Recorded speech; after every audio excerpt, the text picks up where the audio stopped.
Hello! Good Hello, magandang evening! gabi. Oo nga, kamusta, Eloy? Okay naman. Ito, Oo. here Good in evening. QC. Good evening, STC. Good evening, South Triangle, and our guests, yung mga students, and worldwide. Alam ko, pwede tayo mapanood worldwide. We are now Yeah. live streaming in Facebook and YouTube channel. Please subscribe to our YouTube channel also. It's UAPSTC.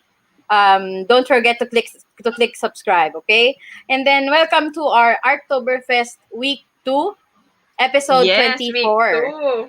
2. Pang ilang episode? 24, no? 24, tama?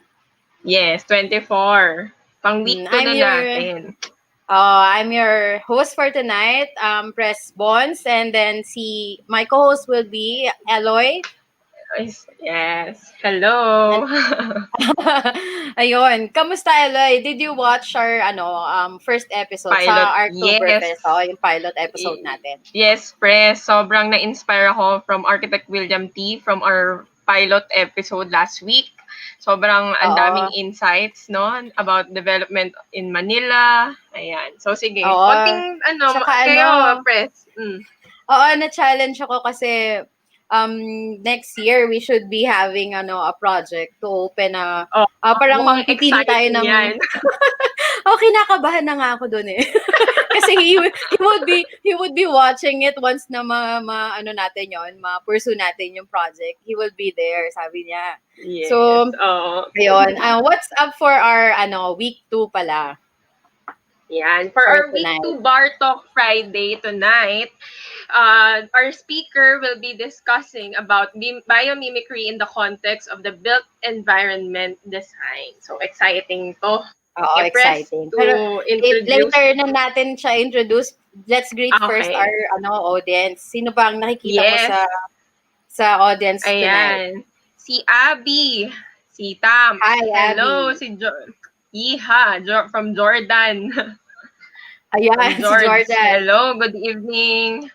Si Audrey, si Stephen. Hello, good evening. Thank you for watching.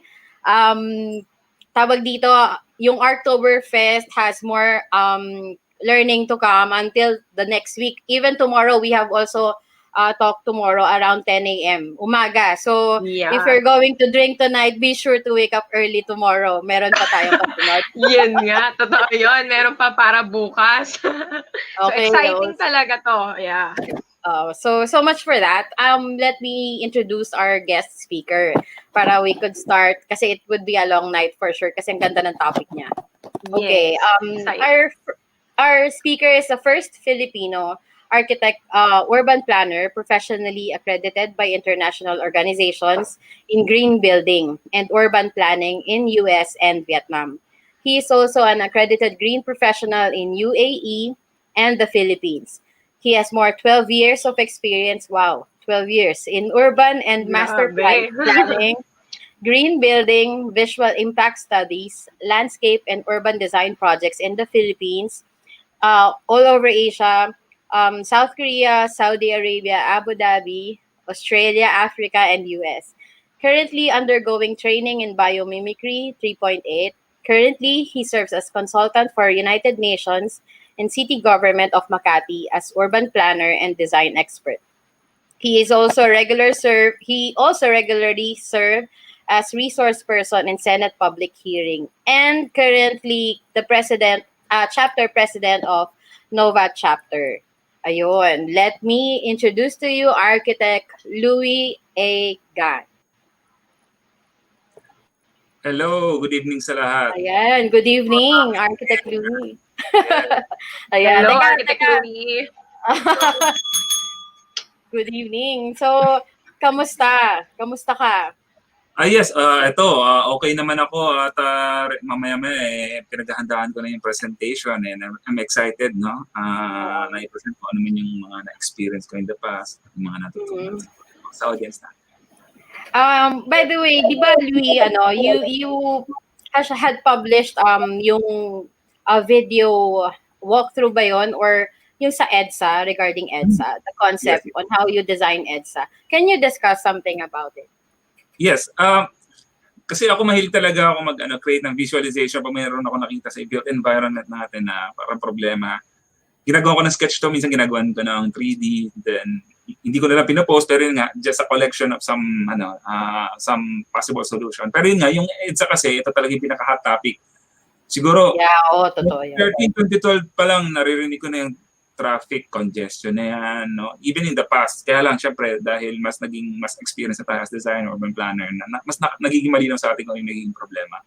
So, yung kasi, nangyari din sa video, in 2018, I was one of the architects invited by CNN to develop a new visualization or reimagining EDSA. And from there, dahil may nagawa naman na akong idea ko nga dati, so ginawa ko lang, in-improve ko lang yung mga dating presentation, then ayun, yung kinalabasan niya, ang output is to have a shared road wherein you have, of course, nandun pa rin yung private vehicles, and nandun pa rin yung MRT, pero it has to be integrated with bus rapid transit system. Natutuwa nga ako na i-implement na nila ngayon. Tapos, syempre dapat meron din tayong lane for bicycles. Kasi yun talaga yung pinaka. To reduce traffic, you have to start with active mobility, walking and biking. So yun yung naging idea. So, yung sinare ko sa CNN, pinablish naman nila yung lahat ng gawa ng architects. Then, after a year, ng 2019, siguro napansin sa Senate, so naimbitahan tayo na mag-present ng ibang ideas about EDSA.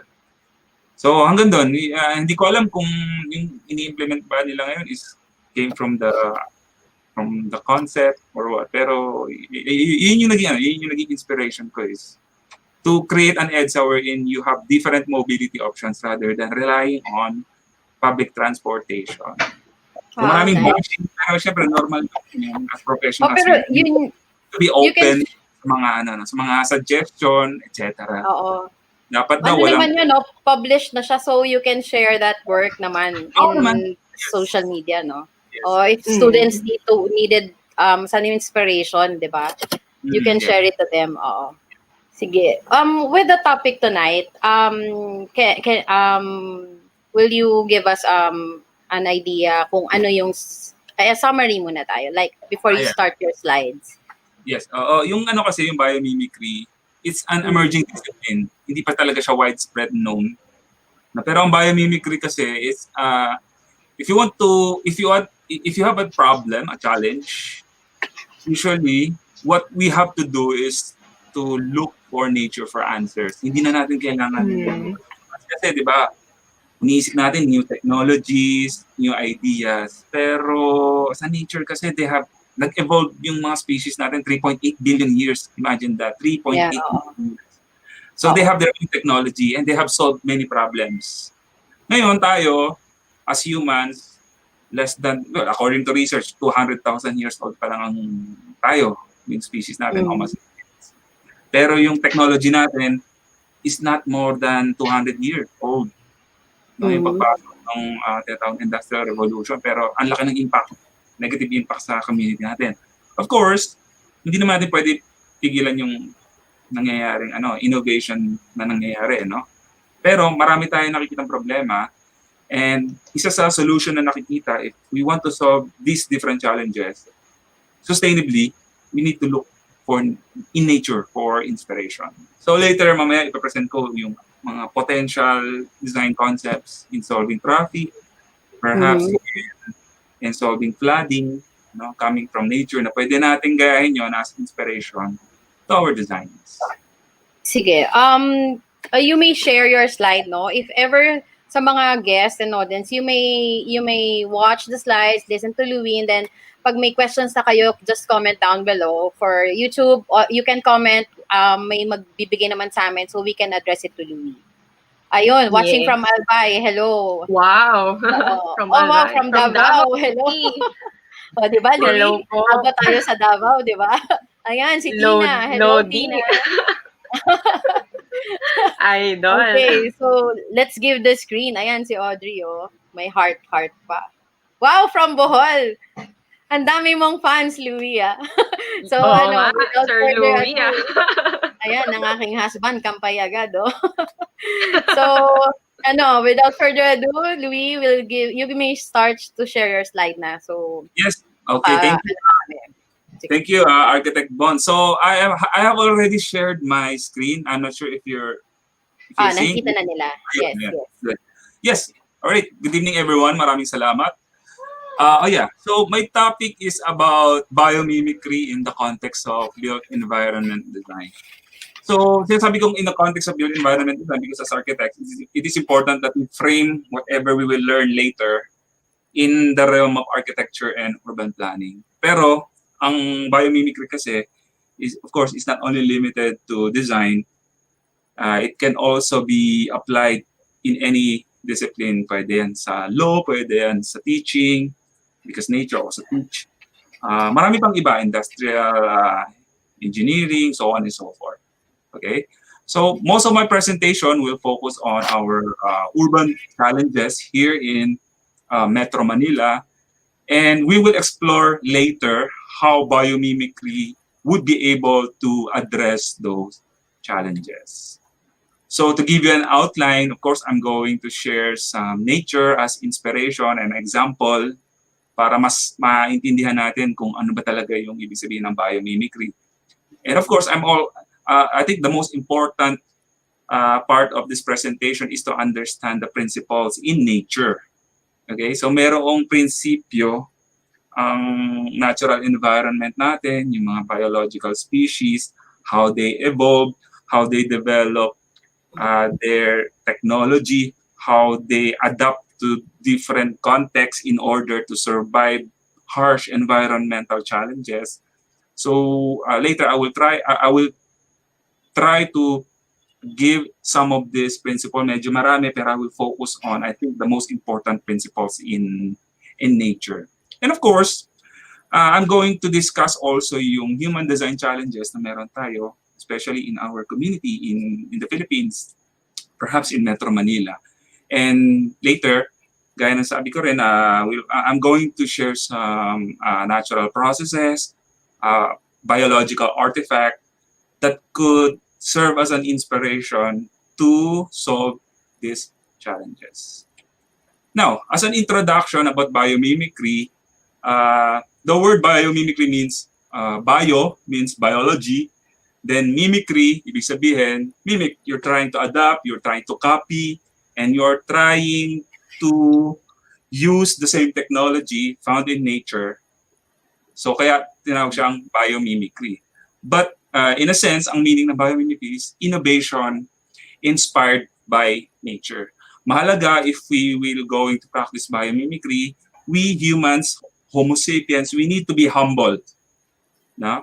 We need to be humble in order to solve different challenges. Minsan kasi, of course, tayong mga tao, marami na tayong na-invento, and sometimes we use this technology in order to solve different challenges.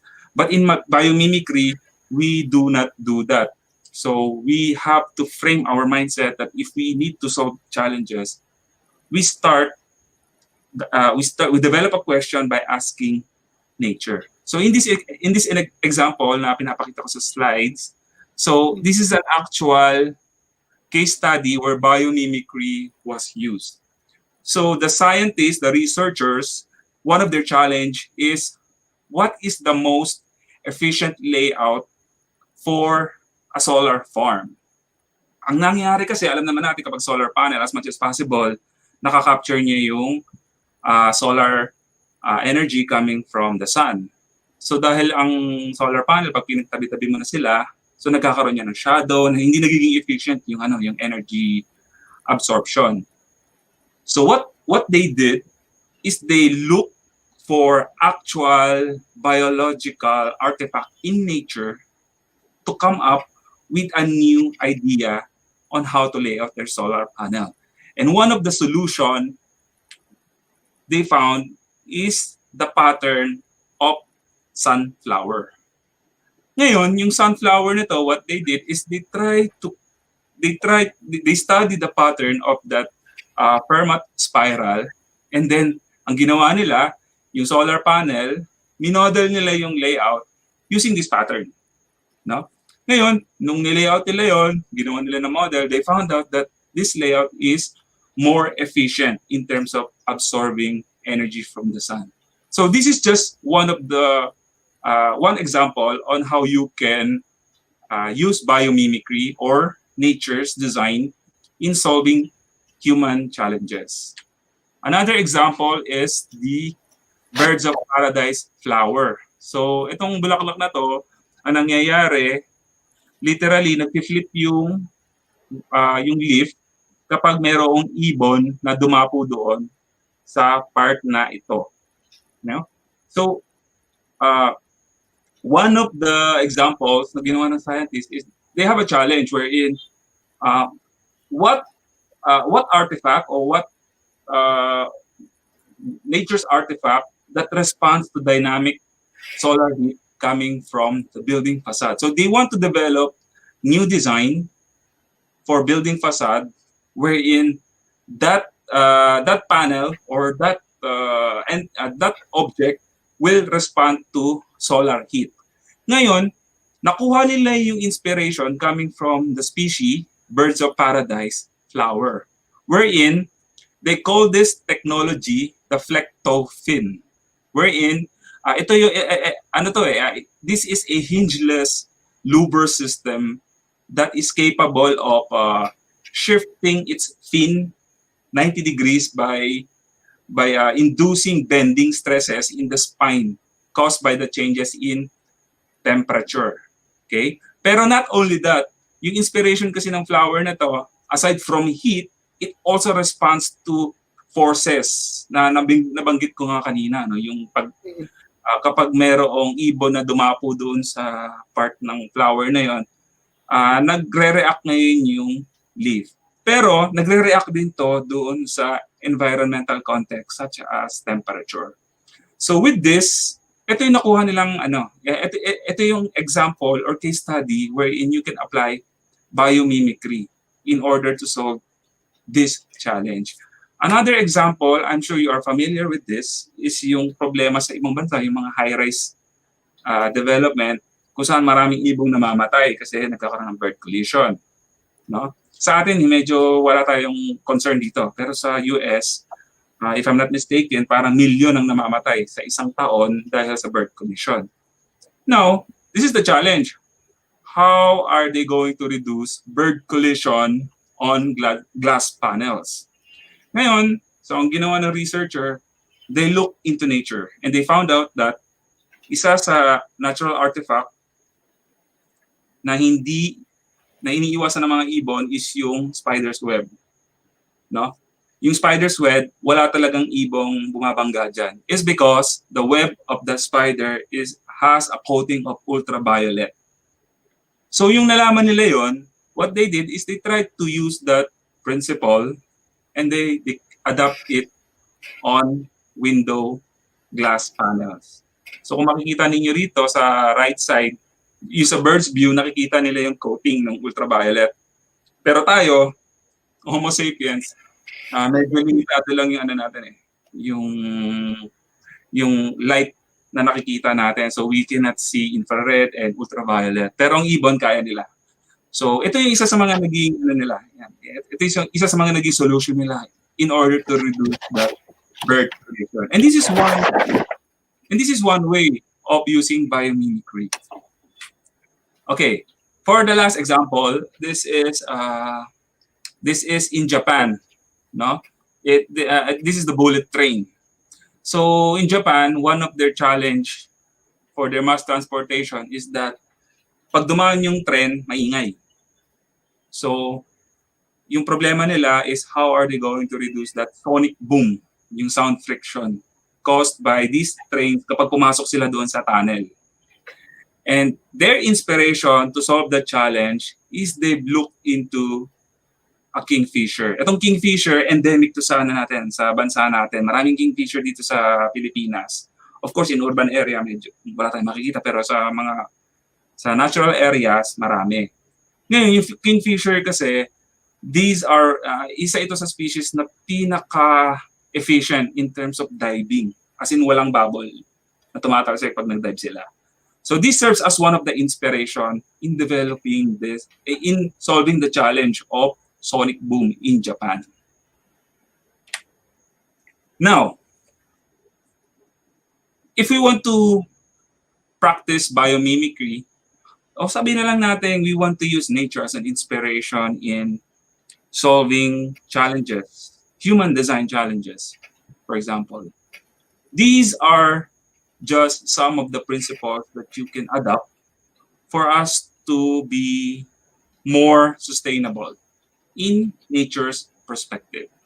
So one of the principle is, itong nakikita ninyo dito, we have 6. Yung unang-una, we have adapt to changing conditions. That means when we design something in nature, usually if those species, they survive because they adapt to changing conditions. For example, a species has to respond to the dynamic context of its environment, on its niche. No? So, ibig sabihin noon, it has to be resilient. And of course, to be resilient, you have to develop diversity, no, on that species. In some way, kapag resilient ka, of course, you can have that self-renewal. Something that we can adapt on how we design our buildings, for example. No? So, if we design a building, kailangan maging resilient tayo kung ano man yung challenges doon sa environment natin. In nature, ganoon din naman. Yung mga species na nakatira doon sa isang niche, sa isang biome, tinatawag natin, they have these sets of adaptive strategies in order to survive that harsh condition. And of course, one of the strategies that biology or other natural artifact does is to practice, or they have this physical characteristics where we call it decentralization. Hindi sila nagre-rely sa isang source lang. So if we try to create a metaphor of decentralization in our built environment, for example, ano bang example na maganda? For example, water source natin, we only rely on what? On public water supply. Pero kapag nagka-problema dun sa public water supply natin, since we do not have that redundancy and decentralization, ang nangyayari, kapag walang public water supply, definitely hindi magpa-function yung city. Ganoon din yung electrical supply natin, we rely on Meralco, we do not have other resources. So kapag nagka-problema sa Meralco, definitely hindi magsusurvive yung city in Metro Manila dahil we only have one source. In nature, they do not rely on one source. They have many sources in order to survive, just in case merong disruption na mangyayari. And this is something that we can do in our built environment to make our buildings more resilient to different challenges. Okay. Next principle is what we call be resource efficient. Ibig sabihin lang namin ito is you take advantage of the natural resources and other opportunities in your locality. So in building building scale or building level, usually kapag nagde-design tayo, as much as possible, we need to capture all those free resources. Kaya nga meron tayong tinatawag na passive cooling or natural ventilation, so on and so forth. So we need to capture this so that our building will use low energy processes. In nature, ganoon din po sila. They capture all these free resources in their environment so that they don't consume a lot of energy. Not only that, in order to be resource efficient, the design or the adaptation of that species has to be multifunctional. That means they don't just they don't develop new technology or just solving one challenge. Okay, so in our case as architects, when we develop new solution, as much as possible, that solution should also function in diverse. Kailangan hindi lang isa lang yung pinafunction niya. Dapat marami siyang function para mas efficient. Not only that, be resource efficient also means recycling. In nature, for example, puno, pag natanggal yung dahon na yan, magiging waste. Pero pagbagsak niya sa lupa, it will be recycled and used for other species, for example. So, ganun din dapat tayo in how we design our buildings. Yung waste na mapuproduce natin as much as possible, it has to be recycled in a way na magagamit din siya within our building. Okay? And last is that being resource efficient, we need to fit the form into function. In nature, they don't have that. They have curves, they have straight lines because it is dictated by the function in order to solve challenges. Ganun din tayo, if we're going to design something, we need to fit our form according to function. Kung talagang kailangan straight lang yung building natin, why not we use straight? Because that is the most efficient way in order to develop a building. If we need to curve a building because it needs to respond to this challenge, so why not? So this is just one of the ways for our design to be resource efficient. And nature has been doing this for billions of years. Another principle, be locally attuned and responsive. So kapag sinabi natin locally attuned and responsive, nature fit into and integrate with the surrounding environment. So as much as possible, nature, they leverage cyclic processes. They also use readily available materials and energy. They also use feedback loops. Kapag nagkaroon ng problema, they try to communicate with other organisms in order to create that cyclic processes. So in our built environment, mahalaga meron din tayong feedback loop. That is why community building is very important. And of course, another principle under locally attuned and responsive is that nature cultivates cooperative relationship. When we say cultivate cooperative relationship, hindi naman ibig sabihin nito kailangan magkakaibigan, no? Meron kasing positive and negative cooperation. Minsan meron tayong predator and prey relationship, meron tayong parasitism. These are common in nature. Ngayon, in the built environment, ganoon din po. In a community, so kailangan talaga meron tayong cooperation with our neighbors, cooperation with other organisms to make our built environment more sustainable. So another example of life's principle is integrate development with growth. So pag sinabi natin integrate development with growth, it only means that nature invests optimally in strategies that promote both development and growth. Magkaiba po yung development, magkaiba rin yung growth. Minsan lumalaki pero wala siyang development, no? Minsan meron nga siyang development pero wala siyang growth. So ibig sabihin nito, there should be a way of self-organizing these elements for us to create a better solution, no? In nature, ginagawa po nila ito, wherein they have that self-organizing element. We can find this in our cell structure. We can find this in a beehive, no, meron silang self-organization doon. So they have a queen, pero they know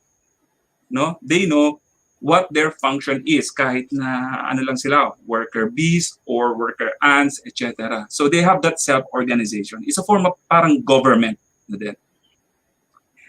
Another principle under this life's principle is the built from the bottom up. Pag sinabi natin built from the bottom up, it starts from the simplest form, and from there, uusbong yung development.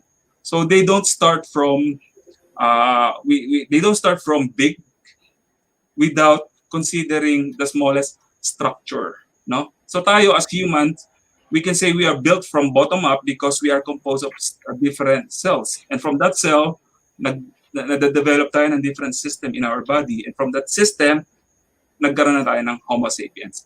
In nature, this is very common and something that we can adapt in our built environment. In fact, ginagawa na nga natin to. We have residential areas wherein you have simple, nagsisimula siya sa hamlet, and then from then on, magde-develop. Okay?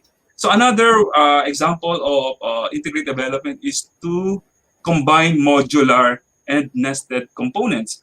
Wherein pag sinabi natin modular and nested, you follow a certain form, such as Fibonacci, and from there, nature does that in order to be harmony with the rest of the natural element. Ang pinaka-metric kasi ng ginagamit in nature is that they have this modular and nested in a proportion using Fibonacci and golden ratio.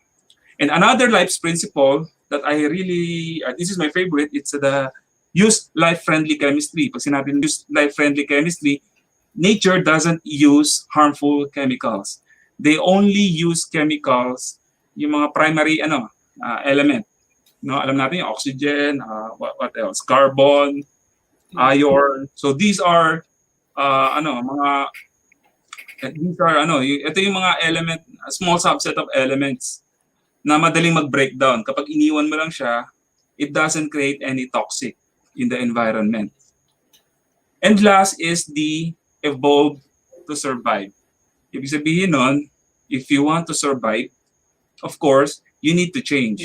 Nature has been doing this for billions of years, wherein they continually incorporate and embody information to ensure enduring performance. Which means, kung ano yung strategy na effective, they replicate that. And these are embedded in their DNA. Sa atin din naman, na ganun din tayo. So our DNA is the code of life wherein kung ano man yung nadidikta ng environment, and for us to survive, we need to change, and the DNA is the code of life wherein those strategies are embedded. And that's how we evolve as a species.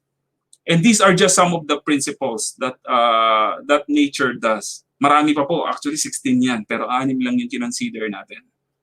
And if you can see here, a house is like a tree. So if we follow the principles of a tree in developing a house, definitely we will make our buildings more sustainable. Now, gaya nga nabanggit ko kanina, biomimicry is an emerging discipline. In nature, we have different designers and we have different engineers. And ito pong nakikita ninyo dito, this is not a man-made artifact. This is actually a creation of a bowerbird. No? So ginagawa nila ito, yan, naliligaw sila. So actually, bowerbird is one of the greatest interior designers of nature. No? So ginagawa nila yan para ma-impress nila yung opposite sex. Perhaps, if we want to ask nature kung sino yung pinakamagaling na engineer, we can look for a beaver in terms of how they control water flow while supporting life. Of course, humans, we can develop our own dams, pero yun na nga, alam naman natin na yung technology natin when we develop dams, instead of creating or supporting life, ang nangyayari is we are trying to stop other life forms. No? Alam natin to na nasisira yung fishing doon sa area kapag nagkakaroon daw ng dam. But in nature, like what this beaver is doing, gumagawa siya ng dam, pero yung dam niya is also supporting other life form. Perhaps our engineers can learn something from this beaver. Or if we want to study natural ventilation, perhaps we can learn something from a termite mound. Mamaya papakita ko yung actual example how a termite mound is applied in actual building, or how to make our light more efficient, or perhaps explore um, how microorganisms develop their own planning system. Ito po ay isang slime mold. Wala po silang utak, pero collectively, they form as a superorganism. And they are one of the most efficient organisms in our planet in terms of how they locate their resources. Later, papakita ko sa inyo how a slime mold mimics the planning concept of Japan. Okay, so this is how our built environment in Metro Manila. Now, the question is, how resilient are we? Okay? And if we compare Metro Manila in this picture here, of course, we can say that this environment is more resilient. But in our law, these are considered undeveloped lands. No? Sa batas po kasi natin, meron tayong developed land, meron tayong undeveloped land. Yung undeveloped land, ito yung walang infrastructure. So, I think we need to change how we define our lands. And with the 3.8 billion years of our planet's evolution, especially the life, I think ako, opinion ko, this land is more developed compared to our man-made built environment. And Homo sapiens, we are only, according to research, 200 years old, and our technology is less than, let's just say, Industrial Revolution, not more than 200 years. And we have already created these problems. So traffic, isa ito sa challenge natin in Metro Manila. We also have flooding. Na konting ulan lang, bumabaha na. Urban heat island is another concern, especially during summer. No? Hindi natin alam, marami pong namamatay during summer, especially mga matatanda, yung mga may sakit sa puso. Hindi lang po masyado nababalita, but urban heat island is also considered one of the dangers of our built environment, especially how we use our building materials. And of course, hindi mawawala yung carbon emission. As long as we use electricity using fossil fuel, we are emitting carbon.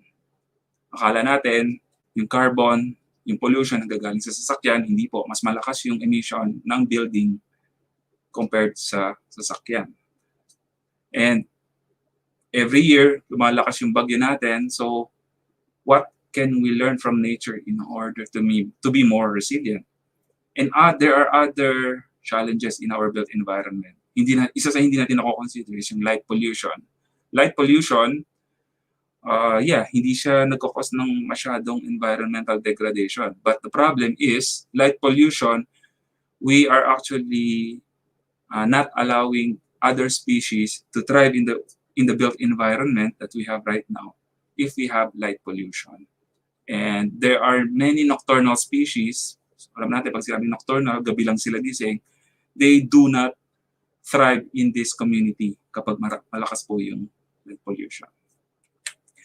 Now, is it possible for cities to function like this natural environment?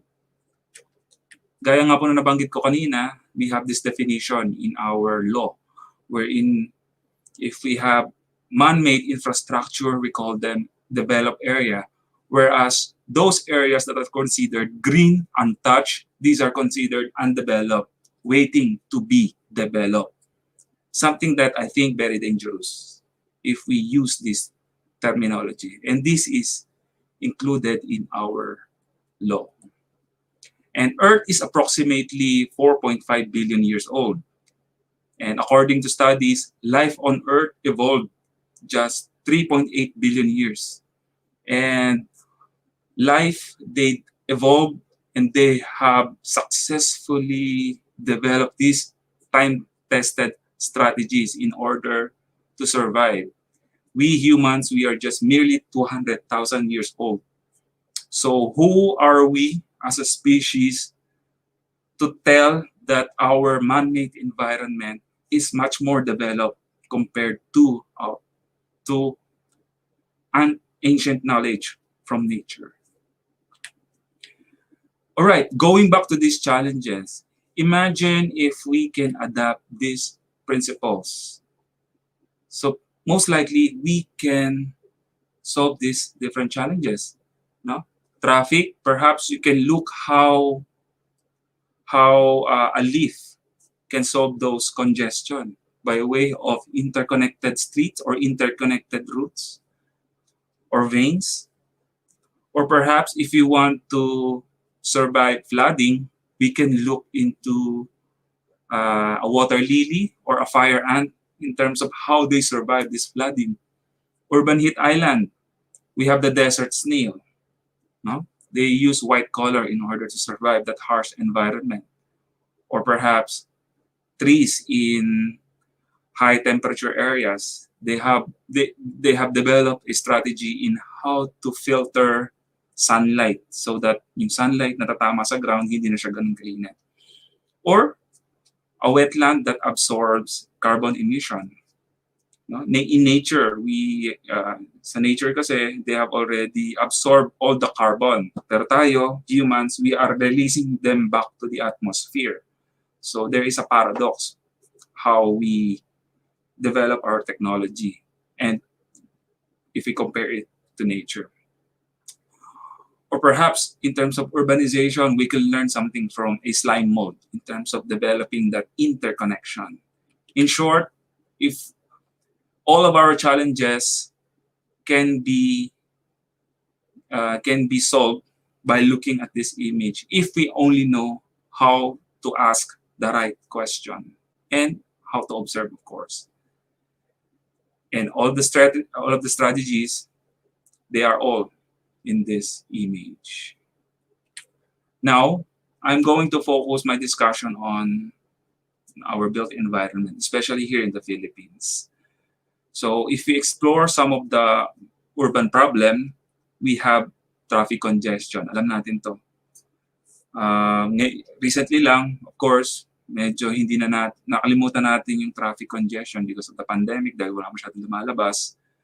No? Medyo nabawasan yung issue about traffic, but most likely after this pandemic, babalik pa rin tayo sa ganitong situation. Hopefully, no, after the pandemic.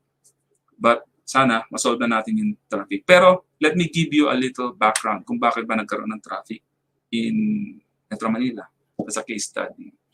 So this is the land use of Metro Manila. Kung titingnan niyo na mabuti, ang pinaka lumilitaw na kulay ay dilaw, which means ito yung residential land use. And approximately 44% of our land use is residential. Second, 12% commercial, industrial 7%, institutional 6 or 7%. For open space, we have 28%. By the way, yung open space dito, hindi po ito yung natural open area.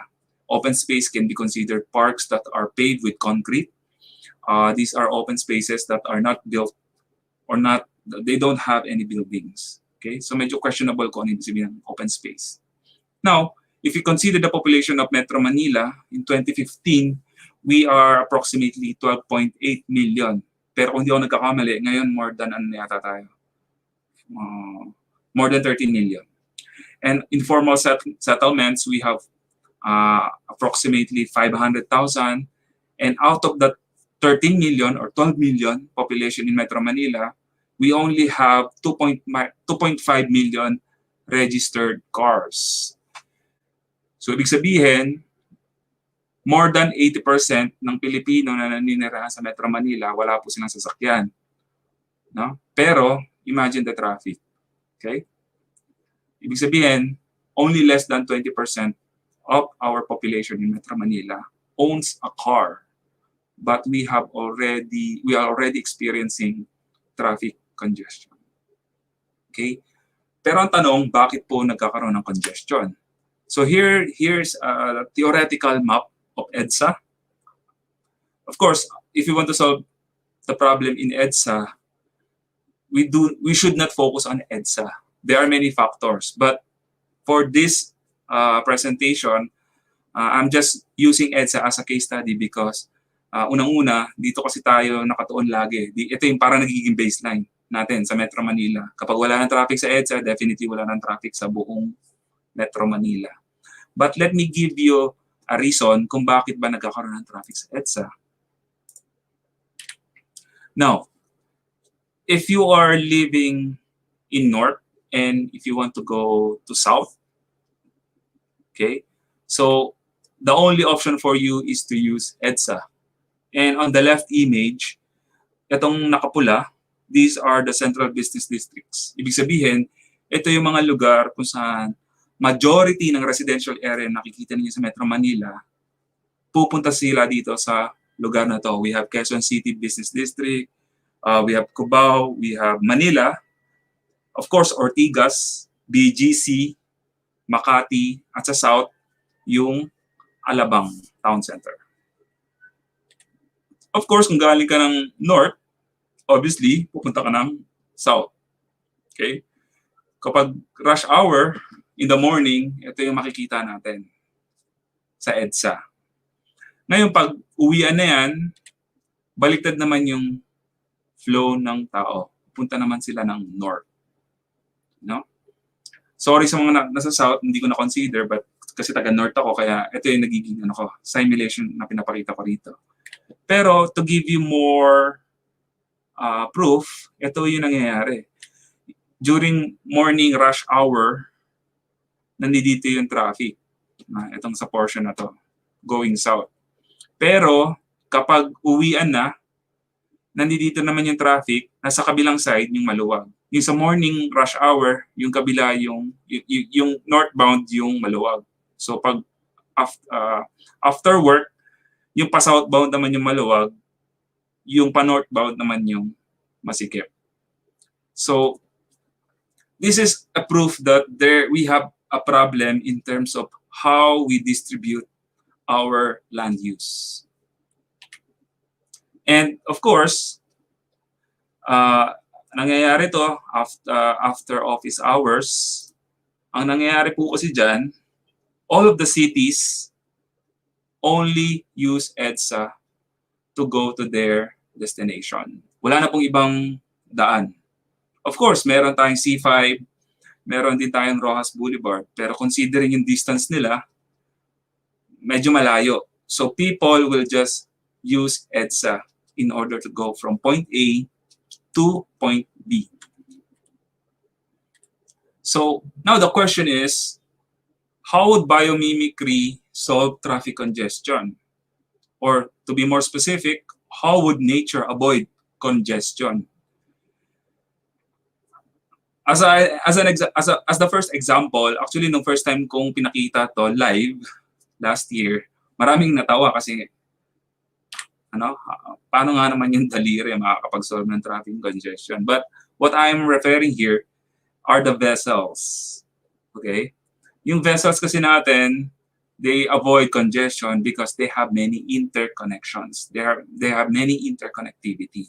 And to be more specific, if you look into nature, a leaf is a good example on how their pattern solve congestion. Okay? So they have the main artery. Ito nakikita nyo sa gitna. From there, meron silang sub-artery. And then from the sub-artery, meron panibagong sub-artery, so on and so forth. Pero hindi lang yun. Kahit sabihin natin, yung pinakamaliit na artery nila dito or veins, nakakonekta pa rin siya doon sa main artery. Now, this is how a leaf adapts to the situation kasi nga naman, in their evolution, alam nila na kinakain sila ng mga insekto, especially caterpillar, na kapag meron silang damage dito sa portion na to, no, still, yung leaf na yan, magpa-function siya. Hindi siya mamamatay unless ito ipuputulin natin. Pero yun na nga, usually, ang nangyayari, yung damage ay nagkakaroon lang doon sa part na ito. Ngayon, kung ma-damage man tong part na to, it would not kill the whole leaf. okay, it would still thrive because there are other means for that leaf to transport its nutrients. Now, if we look further, no, para siyang may master plan wherein those points here are the intersections, street intersection. At kung titignan mo nga, para may cul-de-sac doon sa cells nila. Okay? Now, itong example na to, of course, these are not the inspiration used by some green building practitioners in solving traffic. Kasi they already studied, they already have a proof that if you provide many street intersection, you avoid traffic congestion. But if you look into nature, they have been doing this for billions of years in order to avoid that congestion. And to give you more proof, this is one of the standards developed by USGBC, Lead Neighborhood Development, and one of their strategies here to avoid traffic congestion, to make more transportation efficient, is to have a road network with many street intersections. Itong nakikita ninyo dito, ito po yung mga street intersections. And if you look closely, in Makati, they have been doing a lot of master plan wherein they wanted to integrate this principle, this best practice in terms of transportation network. Wherein, hindi mo kailangan mag-develop ng malaking kalsada para ma-solve yung traffic. The best solution in green building is to develop more roads, but it has to be narrow. Kasi kapag masyado kasi malawak yung kalsada natin, alam natin yun, physics-wise, mas malapad yung kalsada, mas mabilis yung takbo ng sasakyan. Now, in order to create safe streets while avoiding traffic congestion, the best practice is to provide more streets, more narrow streets than providing one wide street. So yun po yung principle in green building. But in nature, they already know this. They have been doing this for billions of years. Now, imagine if that principle can be used in EDSA, wherein we only use EDSA in our transportation access. Definitely, we avoid traffic congestion. For example, nakikita niyo dito, lahat ng development, they are all connected with EDSA. Walang ibang option. And hindi rin natin may iwasan, kadalasan, yung development natin, our communities are bombarded with gate subdivisions. Of course, kapag gated yan, ang pwede lang pumasok dyan at lumabas, yung mga nakatara sa loob. Ngayon, kung ikaw, nakatara ka dun lang sa bandang likuran ng subdivision na to, let's say, less than 200 meters lang, pero dahil you're not part of the community, you're not allowed. Instead, ikaw yung mag-a-adjust. Okay, mapapapalayo. So, although this is not related to biomimicry, but I'm just showing to you that this is one of the challenges that we have here in Metro Manila. Perhaps not only in Metro Manila, in the whole Philippines. Kung bakit nagkakaroon tayo ng traffic congestion is because our roadways or our transportation network are all gated. Kung hindi man gated, not interconnected with other arteries or other major network. And this is an actual experience I had. No, galing ako ng City Hall sa Valenzuela, pupunta ako sa SM North. So Waze is only giving me this option, either MacArthur then EDSA, or mag-NLEX ako. Pero pareho sila traffic. Now, if we follow nature in terms of interconnectivity, perhaps our road should have this intersection so that probably si Waze, bigyan niya ako ng maraming options. No? Hindi lang sa MacArthur, hindi lang sa NLEX. So, using those minor roads or smaller roads can be a good way for us to decongest traffic. And of course, if we can reduce that gated community. Another example, I'm sure kung taga Makati ka, pupunta ka ng BGC, less than 1 kilometer lang po yung distance nun. No, hindi naman, 2 kilometers. Pero yung travel niya, kung magsasasakyan ka, abuti ka ng 1 oras. Imagine, 2 kilometers, 1 oras na biyahe. So what if we have this interconnection from Makati going to BGC? Definitely, traffic congestion would be eliminated. But since we have that gated subdivision, no, especially this one, sorry, hindi pala ito yung sa hindi pala ito yung sa Makati and BGC. Ito pala yung sa Ortigas. Pupunta ka, and then sa Ortigas kasi, we have this Wak Wak Golf Country Club wherein yung connectivity, medyo nagkakaroon ng traffic congestion dyan sa area na yan, especially sa may Lasal. It's because the road network here are not well connected. Ito po pala yung sinasabi ko sa Makati. No? If you're in Makati, going to BGC, less than 2 kilometers lang, pero abutin ka ng 1 oras using a car. Actually, pag naglakad ka, mas mabilis pa. Kaya lang, if we can only interconnect these roads, definitely we can reduce traffic congestion and time travel. But since there is a first-class subdivision there, mahirap. Okay? So these are just some of the challenges that we have here in the Philippines. And according to some, if you want to solve traffic, we have to develop more access routes such as highway. Now, the question is, yung traffic na nangyayari sa atin sa EDSA, if you develop more highways, masosolve po ba niya yung traffic?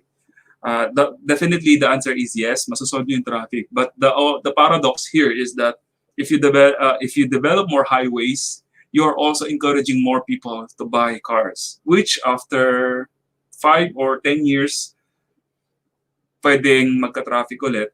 So the cycle goes forever, develop new highways, and that's the unsustainable part, unsustainable thinking. So imagine if you are living in point A, let's say doon ka nakatira, and then you have a friend in point B, less than 200 meters or 100 meters.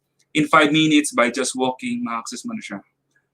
Ngayon, dahil mayroon ng highway dyan, it is really impossible for you to cross that road by just walking. Kung dati, kayang-kaya, pero ngayon, dahil may highway na, hindi. You have to use your car, and it would consume 10 to 15 minutes of your life just to cross that 200 meters. That is why in urban planning and in green building, as much as possible, highway should be located at the outskirts of cities, on areas wherein you don't divide existing community. Pero yun nga, yun yung sustainable way if you want to develop new highway. Okay?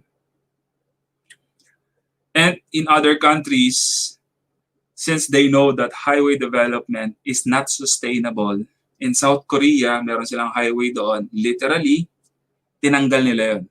And they reverted back the historical lake na meron doon sa area. No? So binalik nila yung original physical structure ng community wherein they have that river. So in US, they have Skyway. Since they recognize that highways are not sustainable, literally tinanggal nila yon at ginawa na lang nilang park for people. Now, in Metro Manila, this is in Ortigas, we can say that our built environment is unsustainable and car-centric because if you look closely, most of our open space are bombarded with parking areas. So imagine if a car is a species, definitely these species are considered parasitic because they are trying to get resources for people. Now, if we look on our existing commercial establishment, alam natin that they are prioritizing car experience, car mobility because of the frontage. No?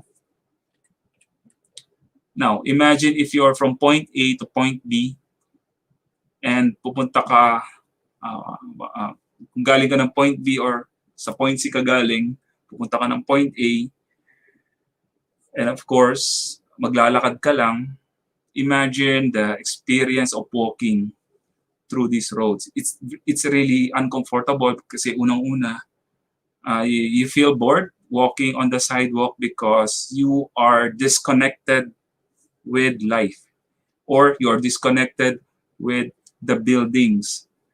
And what you're seeing is a landscape that are given for cars, which makes it really uncomfortable for walking.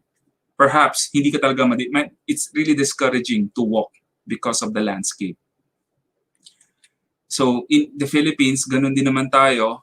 If you consider how kahit mga maliliit na building lang, our landscape is really accommodating for cars.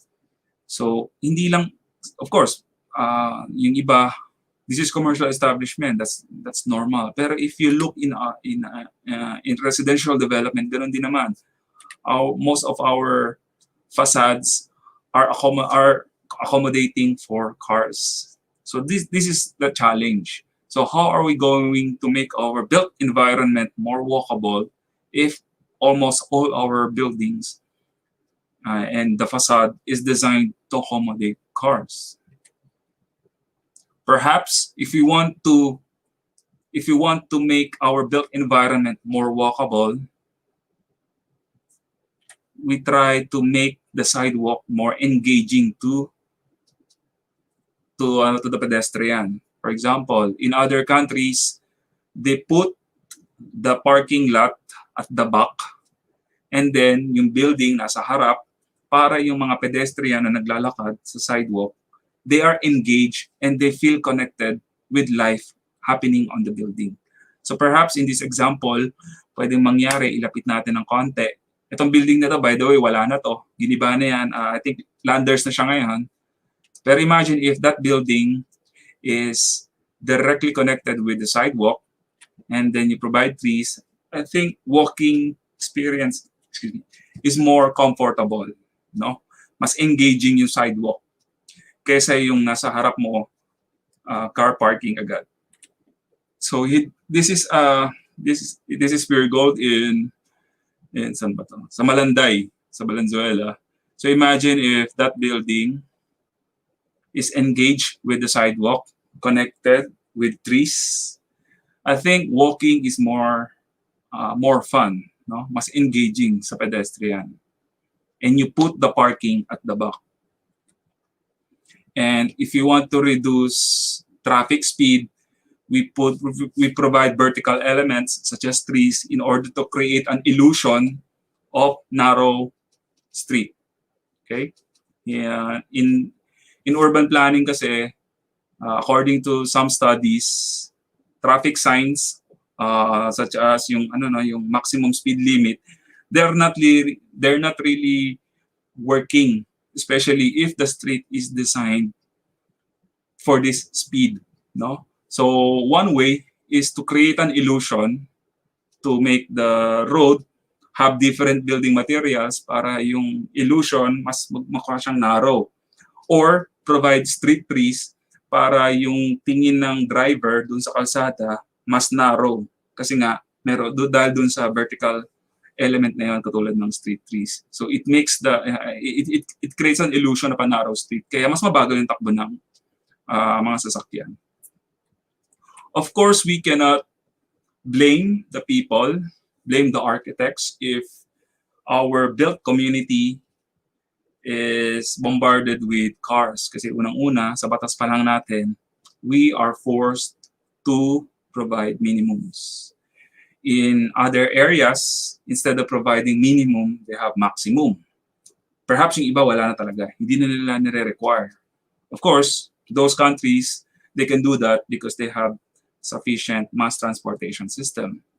And dito sa atin, we are still on that mindset where in order for us to reduce traffic congestion, kailangan mas maraming parking para wala daw magpa-park sa kalsada. Which is totoo naman, pero yun na nga, if you provide more parking, the result is that more people will buy more cars. So that's the paradox behind that minimums. So as much as possible, instead of providing minimum number of parking, we need to provide minimum for bicycle parking. No? So our built environment, they are forced to use the sidewalk for car parking. Actually, wala nang sidewalk eh. Kasi ang sidewalk dapat may curb, no? Kaya lang dahil ginawa na nilang smooth, though meron pa rin daw sidewalk, pero these are actually accommodating for cars. Minsan hinaharangan na nga nila to kasi daw may nagpa-parking na iba. Which makes it which makes our sidewalk more hindi maganda tignan dahil maraming nagki-claim na area yon, reserve sa kanila yon, hinaharangan nila yung sidewalk, so on and so forth.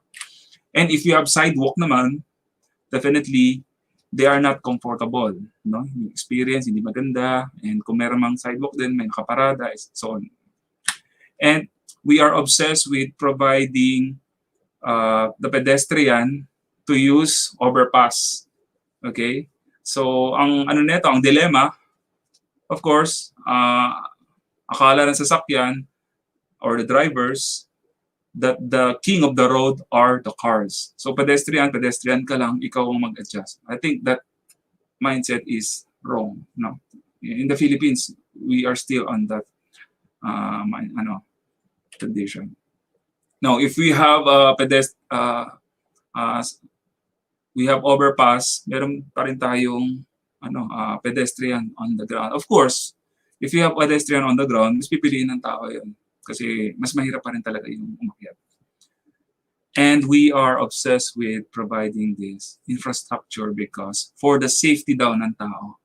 I think if you want to create safer streets, we need to teach our the cars to adjust to provide some leeway or to brake on an area wherein there are pedestrians. But because we have this all in most of our cities, we are creating a mindset for the car drivers that they are more important than the pedestrian.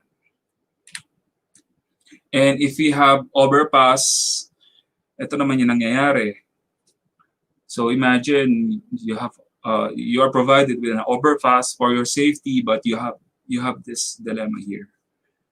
And we have this in our naging viral to dati. Bakit nga naman daw naglagay ng overpass sa parang less than 3 meters lang yung yung tatawirin. Well, ito po kasi ginawa to ng MMDA to train the children to use proper facilities to cross the street. But I think this is very dangerous. I think we also need to teach the kids to respect the pedestrians as well, no? So dapat merong simulation na kapag yung driver, yung bata, pag may tumatawid, we have to teach them to give way for pedestrians, no? And yeah, so I posted this way back nang nauso yung Mount Makiling na yan. So it became viral for one day. Where of course maraming bashing na nangyari, but naglagay na pedestrian sa highway. Well, what the message that I want to show to the public is that the cars should at least adjust to the pedestrian and not the other way around. And in Makati, they're trying to change that, wherein yung sasakyan na yung nag-a-adjust at hindi na yung tao. These are just one of the concepts that we are developing now in Makati. And this is just another idea in FEU. If you're from FEU, you know the dilemma, pagtatawid ka ron, ikaw pa yung bubusinahan. So maraming ganun mga driver. Nasa pedestrian ka na dahil mabilis yung takbo nila, bubusinahan ka, malayo pa lang. So we have that mindset here in the Philippines. Okay, so we lead for we present the next challenge that we have here, urban heat island. So and flooding. So bibilisan ko na lang, I think ilang minuto na lang. So this is the remaining green space in Metro Manila, kung titingnan ninyo, napaka-konti na lang po talaga. No? Kinonsider pa nila yung sa airport as green space kasi nga naman meron grass.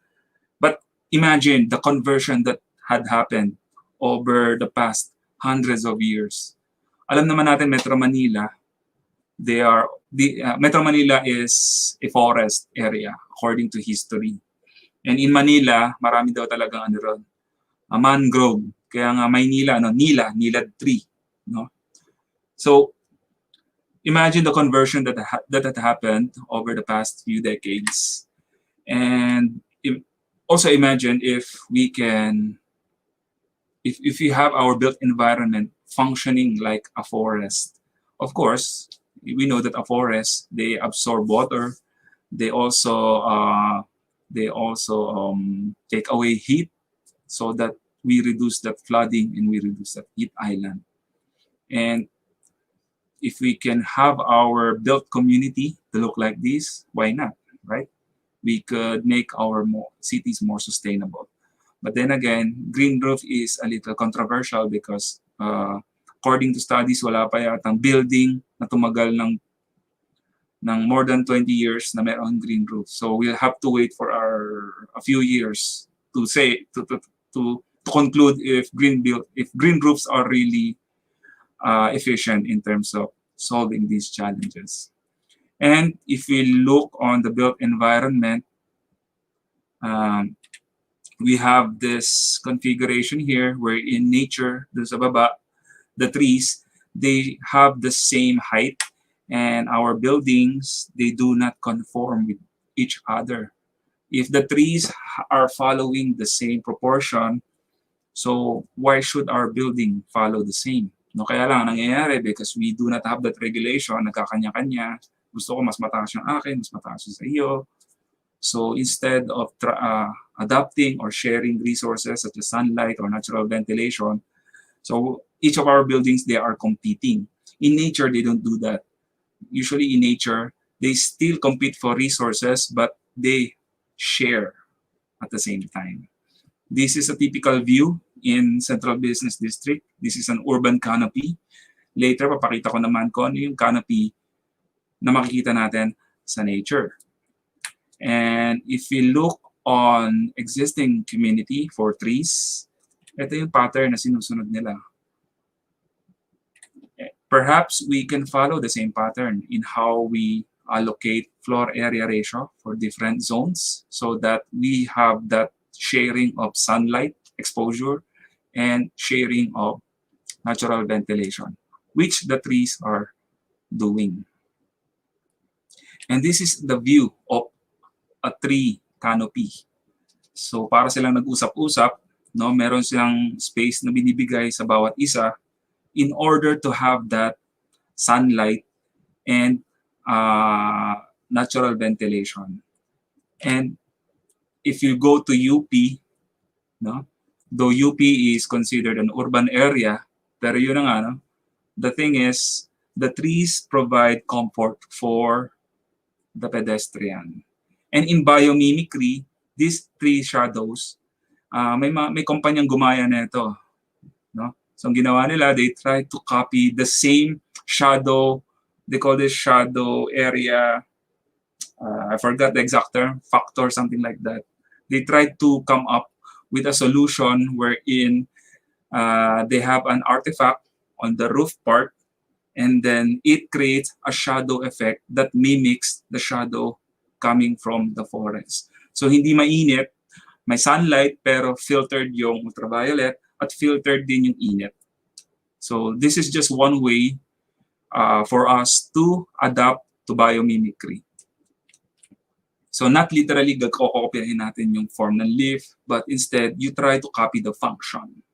Now, in green building design strategies, in order to combat urban heat island as much as possible, you have to paint your roof light or white.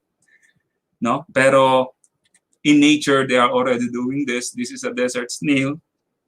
Yung desert snail, alam natin pag desert mainit, pero yung snail na to, it managed to survive that harsh environment because its shell, they know white is the most reflective color to to move away the heat. So nature has been doing this for billions of years. Now, in terms of flooding, alam natin, natural environment, they are good absorbers of water. So in HOK, this is a design firm, and they also try to copy the function from this step wetland, wherein each step you try to capture the water, and each step also you're trying to filter the water so that pagdating sa ground, malinis na yung tubig. In our building code, we have, of course, I know you're all familiar with the ISA, USA. When we say ISA, impervious surface area, pag sinabi natin impervious surface area, ito yung konkreto na hindi niya inaalaw yung tubig na mag-percolate sa ground. And we also have unpaved surface area, but to tell you honestly, in my experience, wala pa yata nagtanong sa akin na building official about these minimums. No? Unfortunately, ganun yung nangyayari. Ngayon, if you want to make our built environment adaptive to nature's principle, perhaps some of our open spaces in a building, pwede natin gamitin for storm retention. Katulad ng nakikita ninyo dito, this is an example of bioswale. Itong bioswale na to, yung gitna niyan, malalim yan. The purpose is to capture storm water. And this has been doing in nature. You can find this, no, wherein water is stored. Now, perhaps we can, instead of using USA or ISA, baka pwede rin natin i-adapt yung PSA wherein you have the pervious surface area. Pag sinabi natin pervious surface area, you allow certain water in that pavement to soak to the ground or to percolate on the ground so that it can help with groundwater recharge. There is a study where in Metro Manila, lumulubog tayo ng 1/2 inch a year. That's according to studies. Kasi we are consuming a lot of water, but we're not recharging our groundwater. So yun yung isa sa dilemma kung bakit ang Metro Manila lumulubog. Perhaps we can use nature's technology, such as although these are all human ideas, but they do adapt or follow the principles of nature. We have the bioswale, or wherein you retain the water. You have the rainwater tank, no, directly from roof. Sasaluhin mo na lang, and then you can use that for different purposes. And perhaps we can also use constructed wetland. And like I said earlier, wetland, not only it absorbs water, it also absorbs carbon. And lastly, we have the green roof. Although yung green roof na, gaya na sabi ko kanina, wala pang building na tumagal pa yata more than 20 years. Pero let's wait for if there are other strategies that will be developed to make green roofs more efficient. And there are other strategies wherein designers, they try to copy nature's genius in terms of adapting to flood. Isa nga sa ginawa nila dito, although this is only a concept, is yung water lily. Literally, kaya niyang buhatin yung isang tao. And the structure of this water lily, kung iaangat niyan, marami siyang spaces sa ilalim to have that bubble, and that bubble actually helps in the flotation process. And that's the idea. And then the designer wanted to copy that idea in this building. I forgot the name of the building, pero it's something about amphibious building, something like that. And of course, another challenge in our built environment is that our buildings are emitting a lot of carbon emission. And of course, in order for us to reduce carbon emission, there are many green building technologies. I'm not going to discuss green building in detail, but definitely solar panels, white roof, low E-glass and shading, so on and so forth. These are just some of the technologies that we can use in our building in order to reduce that carbon emission.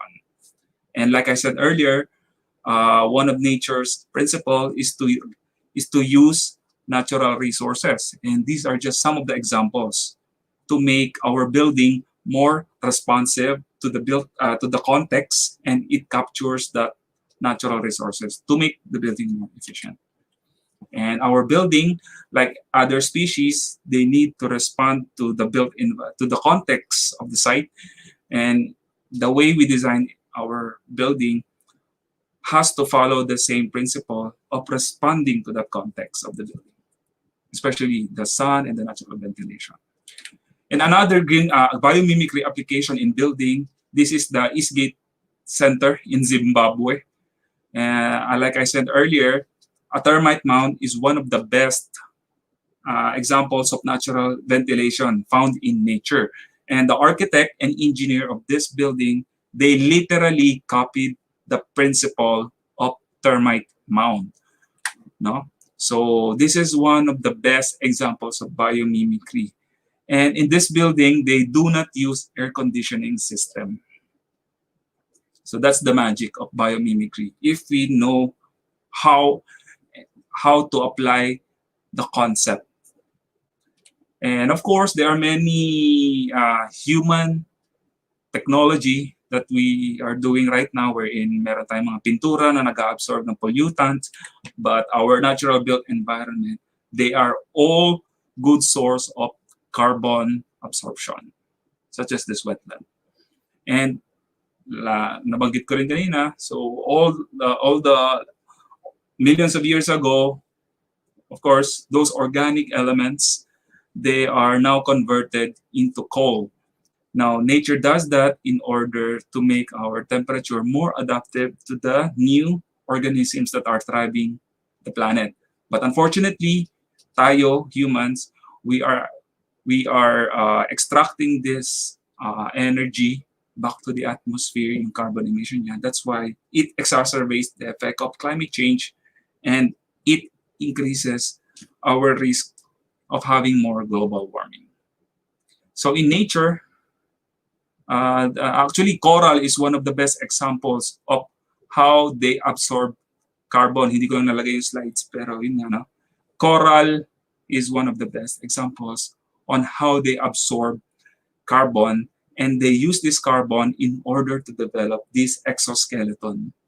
Perhaps our building can follow the same, wherein we use cement, and then how are we going to use carbon in terms of, developing our structure? If the corals are doing it, so why can't we? Now, another challenge that we have is typhoon and earthquake and other natural calamities. In nature, they have already found a way in order to make individual trees stronger. No? So this is what you're seeing here. This is a small climbing plants. Later on, pag tumanda na yung climbing plants na yan, it will become a vine, and that vine will kakapit yan sa puno, then yung vine na yon patuloy siya sa paghaba at kakapit yan sa kabilang puno. What the good thing about this vine, although they are considered parasitic species, they make the whole community of that forest stronger because they are helping each other. Perhaps in developing our buildings in terms of how to make our buildings more stronger, pwede siguro natin i-adapt yung concept nito. No? So this is an example of how a vine support different trees in that forest. So they are supporting each other, and especially in Sierra Madre. I think this is in Sierra Madre, wherein laging dinadaanan nyo ng bagyo. So majority of the trees in Sierra Madre, they have vines because the vines supported each of those trees in terms of how to combat typhoon. And perhaps we can learn from that forest in terms of how we make our buildings more resilient to typhoon. Of course, we are all familiar with this image here. We have concrete column, either we use circular or rectangular. In nature, they have, nakalimutan ko sabihin yung rebars, no? These are the typical rebar formation that we're doing for these structural elements. But in nature, this is a sponge, glass sponge.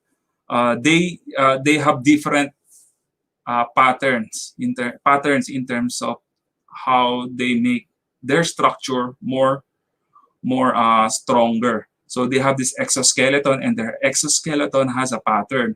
And there are now ongoing research. They try to copy this pattern, and they are measuring the strength. If this pattern can be used in as a substitute for design for columns, no? And they found out that the pattern is really strong. Yun nga lang, pag tinignan natin, mukha siyang over-design. Perhaps there is a way on how these researchers can make more efficient reinforcement. Probably instead of using steel, pwede na yung bamboo, ay marami nang gumagawa na, so on and so forth. So these are just some of the ways, some of the case studies, how biomimicry was used in the built environment and in architecture. Okay, so this is a janitor fish. I'm sure you are all familiar with janitor fish. Parang 10 years ago, meron tong malaking problema nito sa Marikina. No? A janitor fish is an invasive species. Ngayon, tinasabi ko, although a janitor fish is part of nature, but it is considered invasive, which makes it dangerous to the natural or built environment. Bakit? Kasi anything that is considered as invasive, they will thrive in that environment. And ang masama nito, kinakain niya yung resources, no? Dahil mabilis siya, dahil yung survivability niya ron sa area na yon ay mataas. So hindi nagiging unsustainable yung community dahil na-overtake ng invasive species yung existing life na meron doon sa community na yan. So sa Marikina nagkaroon ng problema, kinakain yung ibang isda doon, so on and so forth. Ngayon, anong relationship nito sa built environment? So consider if this is a built environment wherein each of the buildings are complementing each other in terms of design.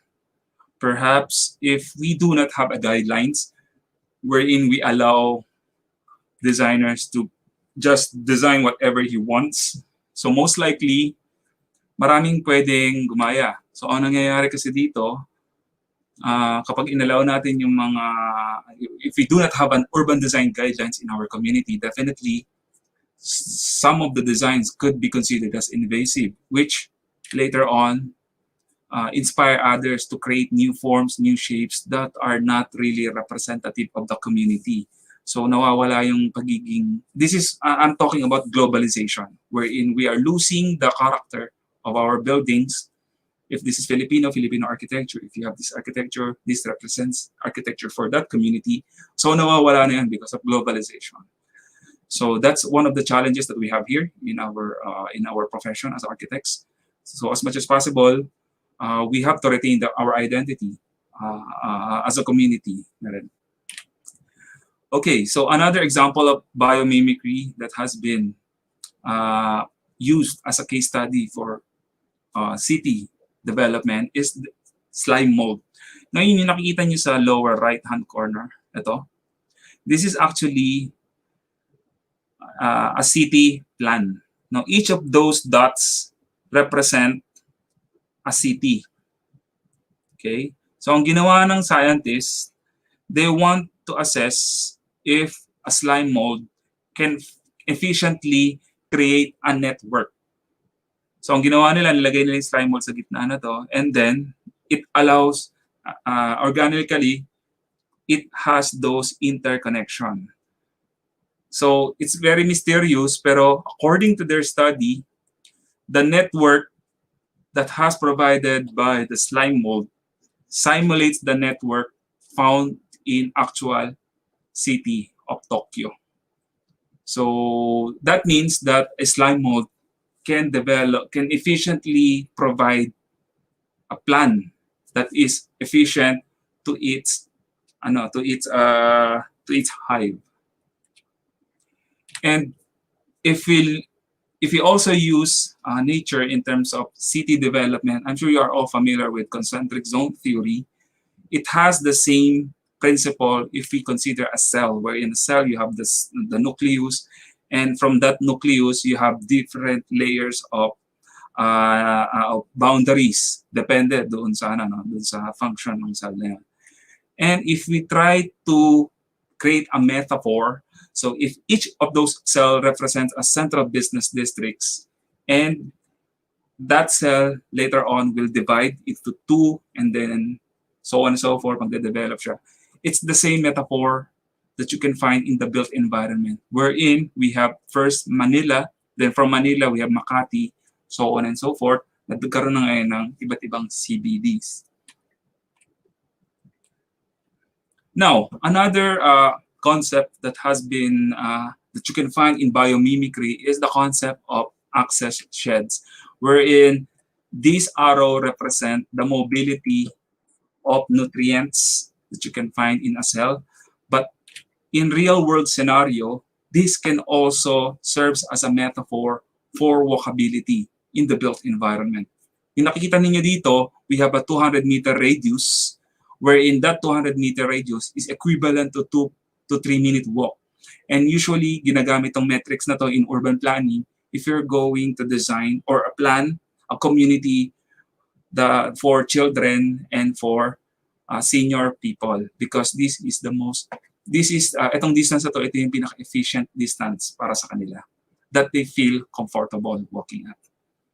Now, if you have more access sheds in our built community, we form a new layer wherein we call this the pedestrian shed. Itong nakikita ninyo dito.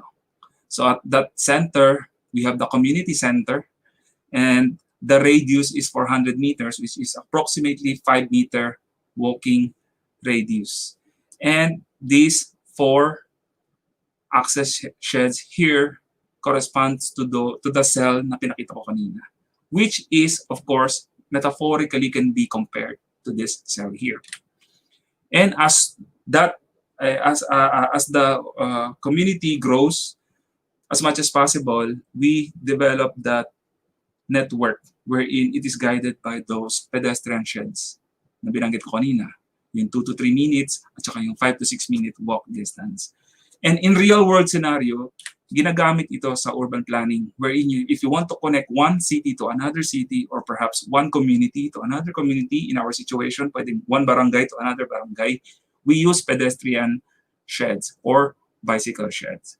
Wherein, if you are living in this community, ibig sabihin, you can use this area. Sabihin na lang natin, ito yung access mo for the mass transportation. And from there, you can connect with different cities. Okay? So, ibig sabihin nito, hindi mo na kailangan gumamit ng sasakyan. So, this is the typical process that we do in urban planning to make cities more walkable. And if we plan according to the metrics of pedestrian and bicycling, most likely our built environment would not use cars as the main transportation mode. So how are we going to make our world more sustainable, not only for humans, but to all species? Perhaps if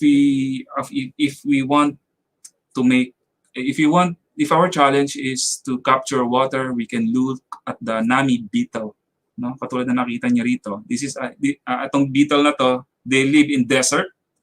And of course, pag sa desert, wala po tong tubig masyado. So what they're doing is this species, it captures water from moisture from the air. Perhaps if we want to color our built environment, we can look on this species here, wherein its color, they don't use pigment. Instead, they're using iridescent color or structural coloring, wherein ang ginagamit nilang medium is light. So lahat ng nakikita ninyo ditong kulay is it only captures the wavelength of the light. Alam naman natin yung light, it has Roy G. Biv, and depende rin sa structure ng surface. it has those depths wherein it captures the wavelength. Kaya nakikita natin blue, nakikita natin green, yellow, kasi ang kinakapture niyang wavelength is yung frequency ng kulay na yan.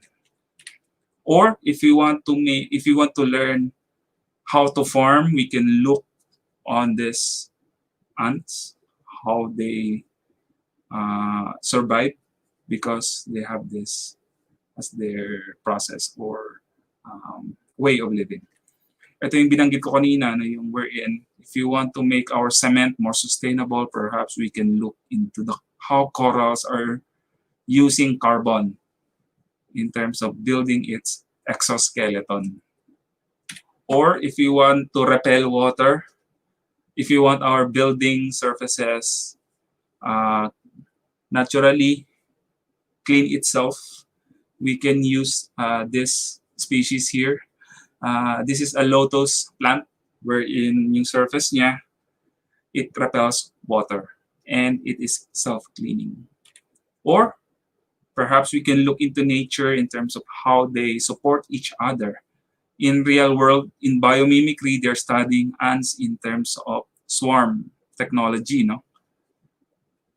Or perhaps we can learn from nature how to be more compassionate, unconditionally.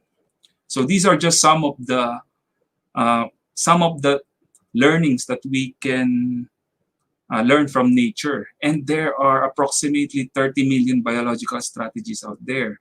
Ito yung mga na-document ng mga practitioners in biomimicry in terms of how these species survived that 3.8 billion years of evolution. And according to research, there are 30 million biological strategies and we have only parang less than 1% pa lang yung nadidiscover natin. And most of the time, researchers, when they discover this new strategy, ang ginagawa nila, inaano nila to, ano ba tawag dito? Intellectual property, no? So yun yung isa sa mga advantage if you want to study biomimicry is because you are going to discover new ways of dealing with our problems in order to be more sustainable. So that ends my presentation. Thank you very much for listening. Ayun. Thank you, Architect Louie, for a very informative presentation. Before we proceed to the questions, i-greet ko lang ang ating mga sponsors. Ayan. So we would like to thank our partners, our sponsors, Boys and Paint Queens, Crown Asia Pipes, ChemCorp, Duma Floor, Philippines, and we are powered by ITC Corp. Ayan, maraming salamat sa ating mga sponsors. And truly, yes, well, Sige. Ayun, sobrang informative, ang dami nating natutunan tonight. Tama ba, Press? Hindi ko ina-expect yung mga slides mo, Louie. Pero it's very informative. And yung nakita ko lang dun sa na-discuss mo kanina, no? Yung term na nag-a-adjust. Like dito sa Philippines, yung kotse, yung pedestrian ang nag-a-adjust. Kung tutusin, ma-observe natin yun sa, like in subdivisions na lang eh. Some subdivisions already have, sidewalks. Pero ako, lagi kong nai-experience yung may sidewalk, pero yung tao nandun siya sa road. So, parang di ba? Yung behavior ng tao eh. How much ba, yung factor nun, yung behavior ng humans affect biomimicry architecture? Parang gaano ba kalaki yung considerations that we need to unang-una input kasi, in our design? Hindi ko nasabi to kanina. Unang-una, Homo sapiens. Although we are humans, we have made many technologies now. We are still part of nature. Ngayon, there are studies saying that how you design your built environment influences behavior ng mga tao. Ngayon, it depends. I'm not sure where kung saan mo na-refer yung subdivision, kung naglalakad yung Kasi sa subdivision kasi, Mhm. kailangan yung rules kasi sa subdivision mas maluwag eh. Kasi sa subdivision kasi as much as possible, that street should be pedestrian road ang tawag natin doon. Hindi mo na kailangan magsabi na maglagay ka ng pedestrian lane kung saan dapat tumawid yung tao. Subdivision kasi talagang dapat family friendly yan. Dapat meron certain speed limit as much as Yes. possible. Kung meron man taong naglalakad sa road, okay lang kasi unang-una, that road is dedicated for pedestrians. Yes. Ngayon, yung sinasabi mo sa biomimicry, kasi unang-una kasi, ang subdivision kasi is a man-made artifact by, yun nga, tayo, no? And, of course, yung mga, if you try to relate it to biomimicry, some of the organisms, they also develop their own, yun nga, no? Meron tayong beehive, meron tayong ant colony, they have set of rules, no? And what makes them different from subdivision is that in biological artifact, they are more efficient. Ngayon, the subdivision, what makes our subdivision not efficient is because yung mga pangangailangan mo wala din sa subdivision. Kaya kung pupunta ka sa ibang, if you look into other subdivisions in different, sabihin lang natin sa first world, sorry, no? Kaya lang ganun talaga. Yung subdivision nila doon, lahat ng pangangailangan ng tao, nandoon na. So kung ikaw yung nakatira doon, you don't have to use your car in order to get all your needs. So and their subdivision are oriented through walking. Ibig sabihin, if you want to interact with people, if you want to go to recreation, it's within that 5-minute walk distance. Yung pinakita ko kanina. So I think if you use biomimicry in subdivision, yun, we need to be more efficient. We need to, as much as possible, create that niche wherein lahat ng pangangailangan mo, nandun na. May comment dito kanina. Teka ha. Nasaan na yun? Nawala. Yung South Triangle comment. Hindi ko na makita. Pero, sige, I'll get back to it. Pero, ayan, may nakapark kasi sa kalye. Kaya, ayun, nawala. Sorry. Limited yung... Sige, ikaw, Eloy, magbasa. Hindi ko nakita eh. Limited visibility mo pag nasa sidewalk. So, feeling mo di safe. Pati street lighting is designed for cars. Usually, madilim ang sidewalk. Share ko lang yung opinion ko rin sa nakapark sa kalsada. Sustainable sa LEED and other green building design strategies, they allow parking on the road.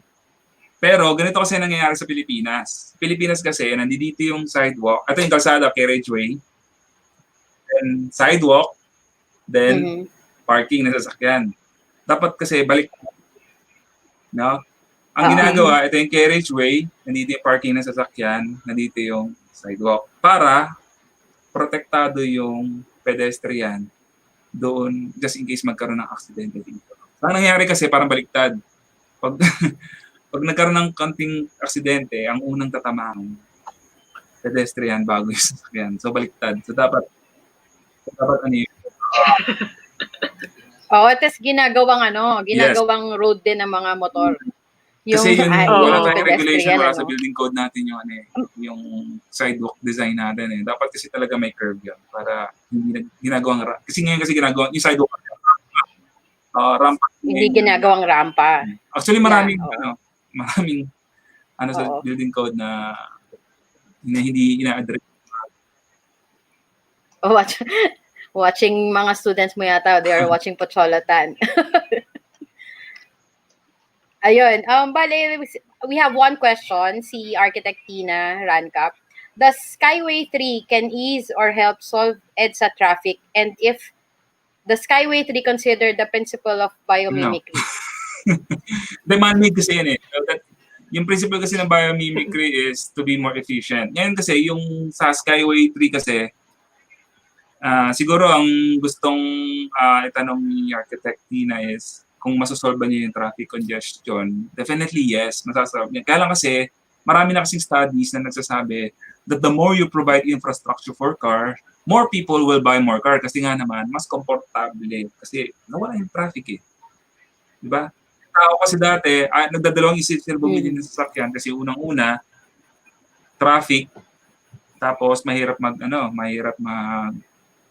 traffic, yun yung pinaka-reason kung ba't ayaw nila bumili ng sasakyan. Kaya lang, dahil hindi rin naman maganda yung public transportation natin, so, bibili pa rin sila ng sasakyan. Ngayon, dahil kung mas komportable nang gumamit ng sasakyan dahil wala ng traffic, mas marami ngayon tao may ganyan na bumili ng sasakyan. Marami ng study na nag-conduct nito. Then after 5 to 10 years, yan na, magbi-build up na naman yung traffic. No?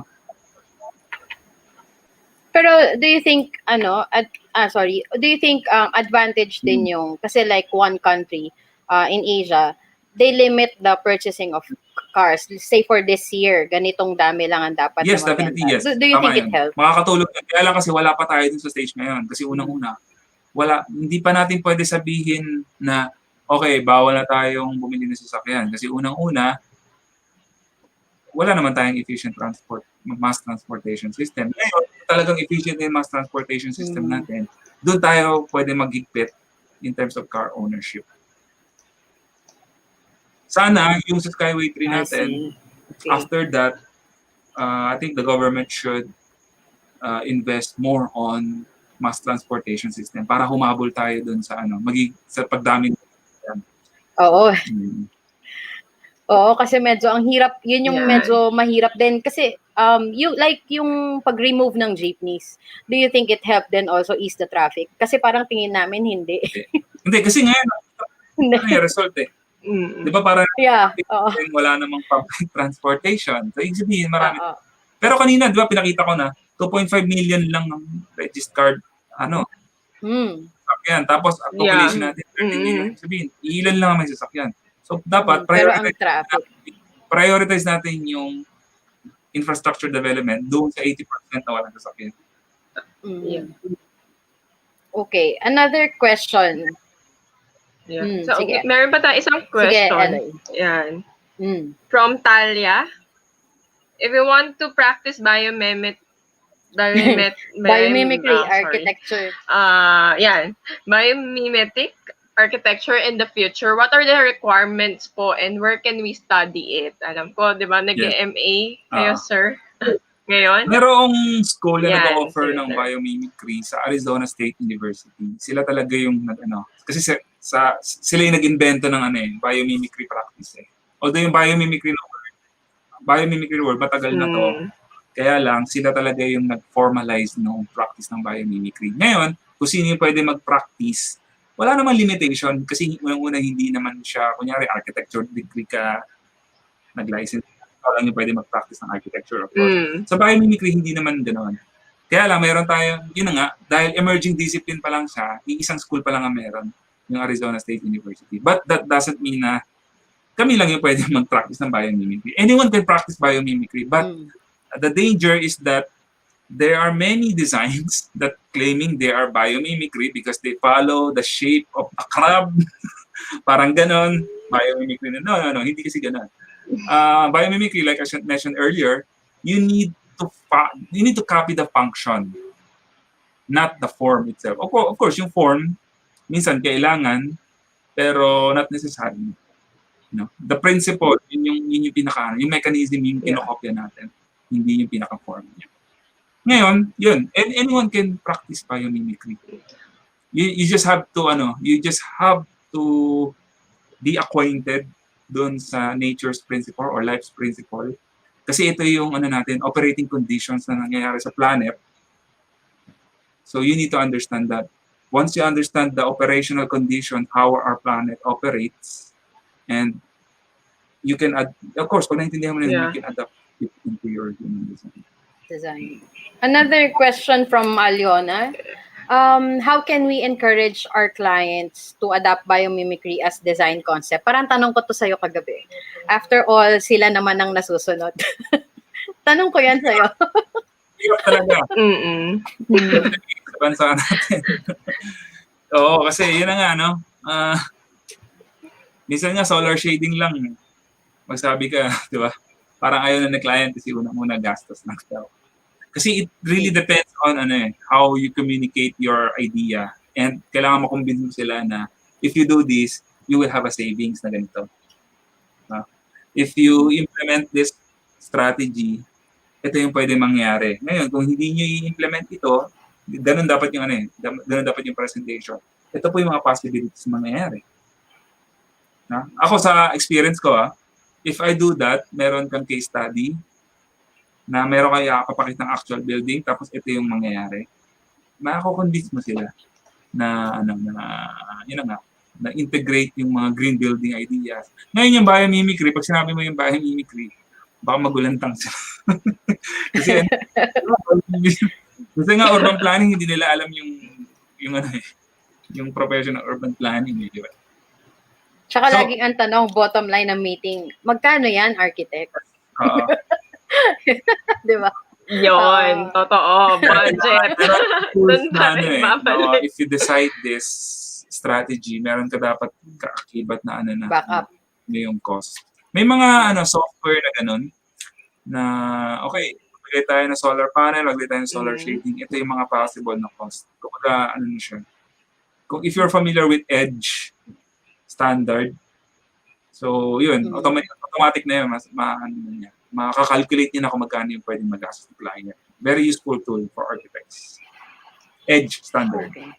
Edge standard. For another question from, actually, hindi siya question. Question ba ito? Arktoberfest, from the organizers. Any examples of failed biomimicry projects? What are the common mistakes we can avoid in adapting biomimicry? Wala namang failed, but I think it's not really following the principles of nature. For example, minsan kasi maraming, may nagka-claim na biomimicry sila, it's because they practice natural ventilation. No? Yun nga medyo vague kasi if you need to be consistent how nature does natural ventilation, for example. Yun yung pinakita ko kanina. One of the best hanggang ngayon, best example, case study of natural ventilation is Gate Tower from Zimbabwe. Kasi talagang literally, yung function ng termite mound, how it captures natural ventilation, talagang nasunod niyo doon sa building na yun. So yun yung I think the key principle is you need to be honest. You need to be sabihin lang natin, you need to capture the essence of how nature does natural ventilation. And then you apply it in your design. Sa ngayon kasi wala tayong parang evaluation system kung biomimicry ba to o hindi. Ang evaluation criteria na ginagamit is yung Lipes principle na pinakita ko kanina. Yung yung sa Beijing National Stadium, yung bird's nest, considered biomimicry? It's not biomimicry, but I can say it's nature inspired. Iba kasi yung nature. Kasi yung function niya, no? Iba yung biomimicry. Yung biomimicry yung function yung kinokopya mo, hindi yung itsura. Ngayon, yung Beijing, yung nest, nature-inspired siya. Pero hindi siya biomimicry. Okay. Ang dami rin kasing talagang structure, Eloy, na... Ako, yun nga po, totoo. Na parang inspired lang based on what you see on outside. Like, tama. Ano ka ba, nagpa-function yan? Pag nag-flood, pag bumaha, lalang... Gulat naman ako doon. Agriculture, fishery office, ata yan. So, one of the failure biomimicry. Ako na yan pero... Ako question. Hindi ko masabi kung biomimicry siya. Kasi hindi ko alam kung kasi unang-una tatanungin niya, ano yung function? Bakit mukha siyang isda? Baka naman sinunod niya yung yung ano ba tawag na? Yung dynamics ng fish. Di ba? Baka kinakapture niya yung wind, less friction, kaya ganon. Hindi natin masabi. No? Yeah. May question kay Eloy? Hindi talaga siya. Yeah. May question ako. I believe maraming students ngayon yung nanonood. Siguro mga students mo, Louwie. So, parang Can you share some of your design process? Like, di ba, like sa mga students ngayon, parang they don't know how to start, lalo na pag mga concepts sa design, parang where they will find inspiration. Like, ngayon sa biomimicry, it's a great topic na somehow yung principles they can so parang can you share lang kung paano mo ginagawa yung design process mo in your projects? Unang-una, ang ginagawa ko, for example, if ito, ginawa ko to sa isang project namin sa Dagupan. Ang ginawa ko, so yung client, binigyan ako ng information, gusto niya hotel, etc. Of course, I want to integrate biomimicry kahit paano. So what I did is, in order for me to create a design concept, I used the local context, the history, yung culture nila, yung biology na meron doon sa environment na yon, na kung ano man yung makuha kong information doon, I will use it as my information or data to develop my concept. Ngayon, isa sa naging idea ko doon sa facade ng hotel na ginawa namin is yung Dagupan kasi fish ano ba tawag dito? Marami siyang fish pen doon. Tapos marami siyang wetland, etc. So what I did, pinag-aralan ko yung wetland, and then inalam ko yung species nila doon, no? And then ang ginawa ko, dahil sa Dagupan kasi mainit, I tried to copy the pattern of the fish, yung fish nila doon, no? Yung patawag doon. Kala ko yung kanina eh. Yung pattern ng maliliit island doon sa okay. No? Okay. Natural environment kasi nila yun. So, ang mahirap kasi doon, of course, ang gusto ni client, as much as possible, you have to maximize the lot. Normal yun sa lahat ng client. Yes. So what I did is, of course, typical na you need to maximize the land. And then, yung element nung area, yun yung ginamit kong concept doon sa building facade mismo. For example, meron ako landscape architect, landscape architect, ano ba yung dito, natural species dito? Ano ba yung ginagawa ng species na yan? No? Then I try to come up with an idea kung paano ko siya i-integrate. That's just one way on how to integrate mimicry in the design process. You need to know the story of the place. You need to know the biology of the place. And then kung ano yung makuha mong information doon, of course, yun yung gagamitin idea para ma-implement it. Para masabi natin that this building is responding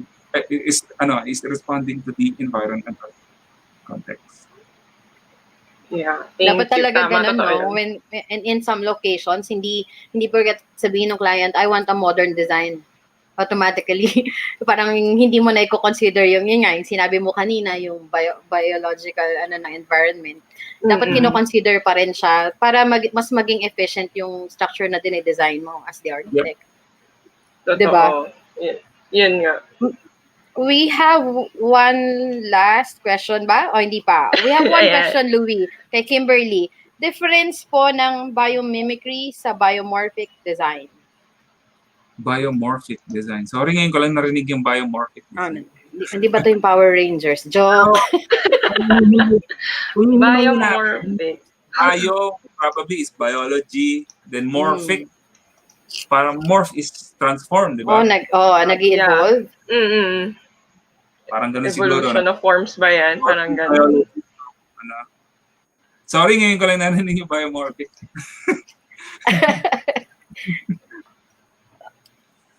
Yun. Meron pang mag-question. Sa YouTube, may nag-question ba?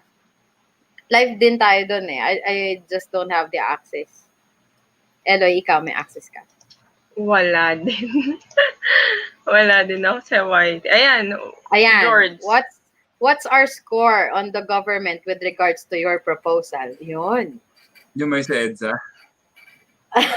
Ilan na ba yung government projects na you did for aside from EDSA? Meron pa ba? Consultancy, yes, meron. Yung sa airport, yung sa Clark. I was the green consultant doon, Edge consultancy. Pero may designer kasi talaga sila ng architect. So, ang trabaho ko lang is to make sure na yung green, meron siyang green architectural concept na integrate kasi isa-certify siya for building, as a green building project. Ngayon, yung siguro yung kanina, yung sinasabi niyo, yung sa EDSA siguro yung proposal. Mhm. Well, yun nga, no? Umattend ako sa Senate hearing twice to share some insight kung paano yung traffic congestion. After that, yun na hindi ko na alam kung ano yung nangyari. Pero yun nga, nagkaroon na sila ng Baka kasi yung sa gitna. baka yung mga nandun, yung mga may-ari ng mga bus stations, yung mga nandun, di ba kasi, tatamaan sila eh. Stakeholders, Oo, stakeholders. Baka tatamaan yung property nila, kaya hindi sila makareact ng ganun. Pero I hope it will be. Natutuwa ako kasi yun nga, yung sa proposal ko kasi meron silang BRT talaga, as in literal, ginamit pa nila yung concrete barrier na nila. Kasama yon. Pero of course, hindi lang naman marami pa kasi ibang concept. Usually dapat dikit-dikit yan. Tapos yung bike lane, yun lang, no? Medyo, ang tingin kasi natin pag bicyclist ka, second citizen ka ng kalsada, hindi ko yung pinaka-priority. Kaya yung mga ibang sasakyan doon, talagang bubusinahan ka, parang, yun nga, dahil, iba pa kasi sa atin, tingin sa mga cyclist, tsaka pedestrian. Si Baste, Architect Baste, yun, he's a cyclist. He's going to the site, sa office, madalas nakabike. Yung nakausap natin sa backstage. Yun, he's one of the advocate sa mga ganon. Actually, ako, bike na lang din ako eh. Pupunta Makati from Manila, 40 minutes, maunahan ko pa yung mga nakasasakyan. Oo. Traffic talaga. Oo. Dati, yung traffic EDSA, galing ako Ayala, papuntang SM North, 50 minutes. Pag sasakyan ko, 1 hour, 1.5 hour, di ba? Hindi 2 hours. Pero bike, 50 minutes. From Ayala, North. Isipin mo rin, ang travel lang naman namin, 20 kilometers per hour, mabilis na yun. Oo. 20. Kung masemplang man kami, hindi naman talaga ganun ka. Yung 20 kilometers per hour, pag sumemplang ka, walang yun. Di ba nagkaroon ng project may nagkaroon ng project na may bike at a certain areas dito sa EDSA, tapos from one station to another, iwan mo din. I don't know kung naabutan mo yun. Ako yun, pero parang wala nangyari doon. Hindi, nanakaw yata yung mga bike doon. Ayun lang. Yun. Isa rin talaga sa problem ng government. Ayun. Do we still have questions from the audience?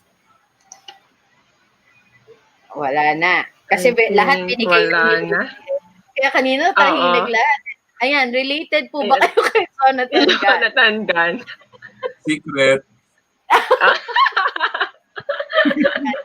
Uy, hindi ko alam yun. Ba't di ko nga pala tinanong sa'yo yun? Gusto ko sabihin oo. Pero hindi. Ayan, George. Madalas ko sabi oo. Kahit hindi. Tapos Pepe, mamaya hindi. Joke lang, hindi. Baka tanong mo. Yun. So, ayan, meron pa. Biomorphic design is more on using naturally occurring patterns or shape, reminiscence of nature and living organisms to create aesthetic art. Thank you for the information. Wala siya pinagkaiba pala sa definition ng biophilic. Kasi biophilic ganun din. Using natural pattern, shape, para magmukha siyang nature. No?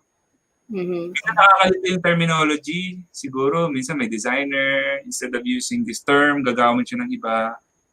Probably pero the same din naman ang definition. Pero the way yung ginamit yung definition, it sounded more like biophilic. Biophilic. Thank you, Anthony June, yun, yung nag-comment, no? Thank you for giving us the, nga pala, happy birthday to our IPP Bench San Victores, if you're watching. Alam ko nanonood yan. Happy birthday! Cheers. Birthday ng aming previous president kasi tomorrow. Shout out to our to the birthday boy. Ayun, nice topic. Nice topic, sabi ni Neil. Thank you,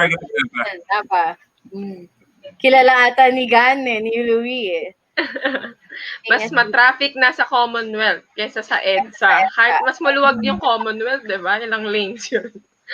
One of the widest highways yan, Louie, di ba? In Asia ba? Or In the world yata?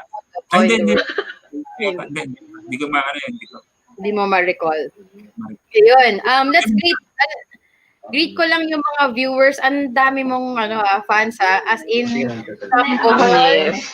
watching from Bohol, SG, Singapore, Batangas, Laguna, Albay, Quezon, and Davao. Wow, abot tayo ng Davao. Oo nga, ang dami. Ayan, Watching from Singapore, si Tabs. Bike lanes Bike sa lanes EDSA. EDSA. Ayan, Louie, bike lanes sa EDSA. Yes, I'm agree. Dapat meron talagang bike lane sa EDSA. Kasi unang-una kasi, although ang EDSA kasi highway, pero hindi na talaga siya function as highway. Highway, hindi na. Oo.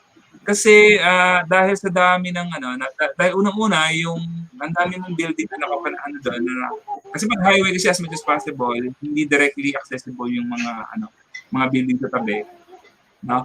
So ako para sa akin, in order to create equality for those people who cannot afford to buy cars, who cannot afford to, let's say, ride a mass transportation system, kahit sabihin natin mura lang yung mag-commute, marami pa rin tayong kapwa Pilipino na hindi talaga nila afford mag mass transportation. So talagang magre-rely sila sa bike, no? Tsaka mas maganda na rin na marami tayong options kasi the more you provide more options on our transport mobility, you are creating equal opportunity to all people. Not only for those who have cars. Kaya nga sa presentation ko, hinighlight ko, less than 20% of Metro Manila has cars. More than 80% they don't own cars. So bakit natin hindi sila bibigyan ng priority?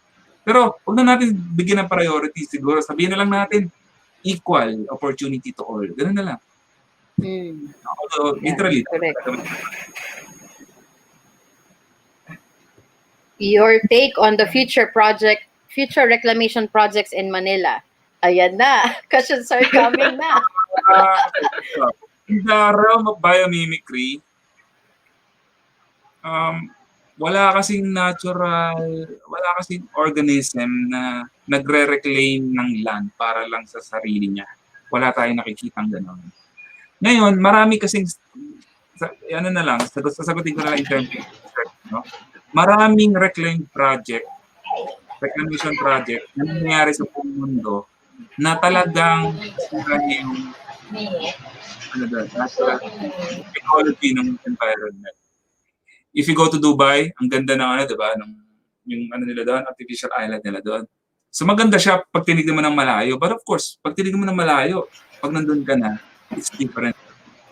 No? So maraming nangyayaring hindi successful yung real estate environment doon. Pero sige, wag na natin yung real estate environment. Na lang, yung natural environment na nangyari doon. Nasira talaga yung yung world.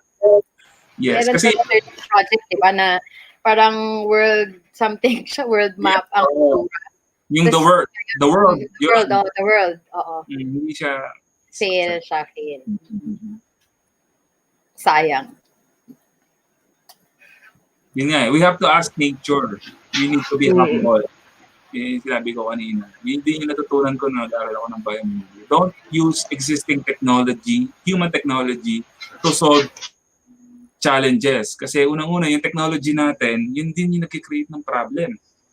So why not ask nature, learn from nature, kung ano yung solution na bibigay nila sa atin, then let's work around on that concept. No, kung ang problema kaya tayo nagre-reclaim sa sa Manila is because wala nang land. 'Di ba? So, how are you going to ask nature in terms of efficient use of land? So maraming pwedeng sagot if we only look carefully on our environment. Yung sa solar power, another question, no, Louie? Solar power biomimicry, should we push it for our own projects? Yes, push why for not? it. Una, ang solar power, kasi lalo na ngayon, nauuso na yung tinatawag natin net zero buildings. I'm sure naririnig nyo na to. When we say net zero buildings, of course, they still use power, pero they use energy that doesn't require fossil fuel. Ibig sabihin, it doesn't, yung mga net zero buildings na to, they don't emit carbon. They only use energy from renewable systems such as solar power, geothermal, ano pa ba? Yung wind turbine. Wind turbine, hindi na yung, meron naman tayong maliliit na wind turbine. Pwede na yun. So yes, why not? Ngayon lang kasi, kaya ang solar power kasi, marami pang hesitant dahil unang-una, mahal pa raw. Which is totoo naman, no? Parang hindi pa nila ma-weigh yung return of investment kung gagastos ka ng ganito, ano ba yung return on investment ko? So yung pa yung tingin kong magko-convince sa atin para talaga mag-invest tayo sa solar energy. power.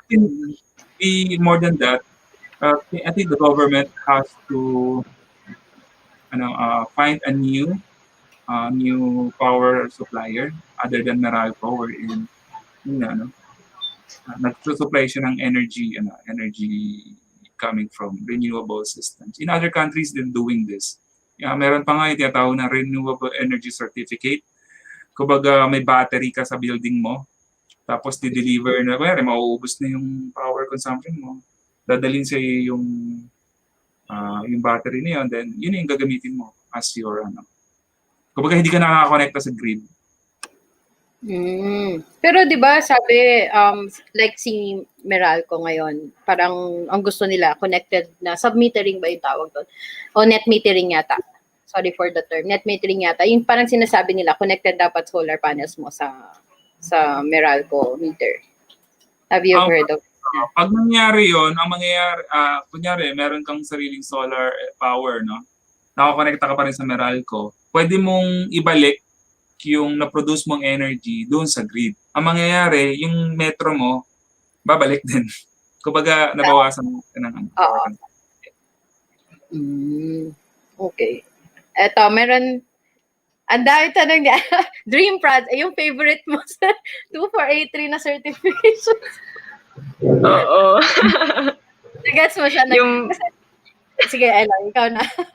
Kung ano daw yung pinaka-favorite mo, sir, na na certificate mo or mga sa accolades na-achieve, oo.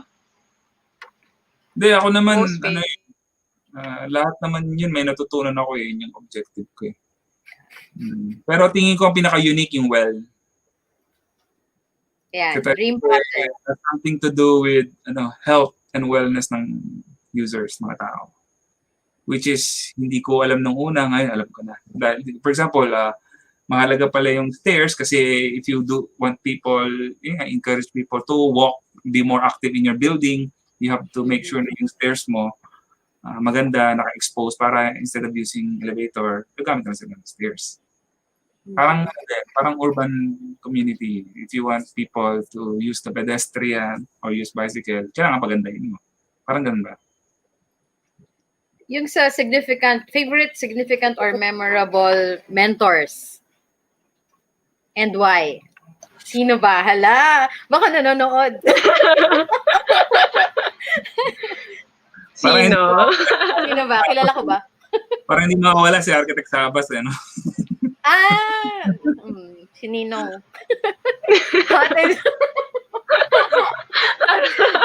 He's a good mentor.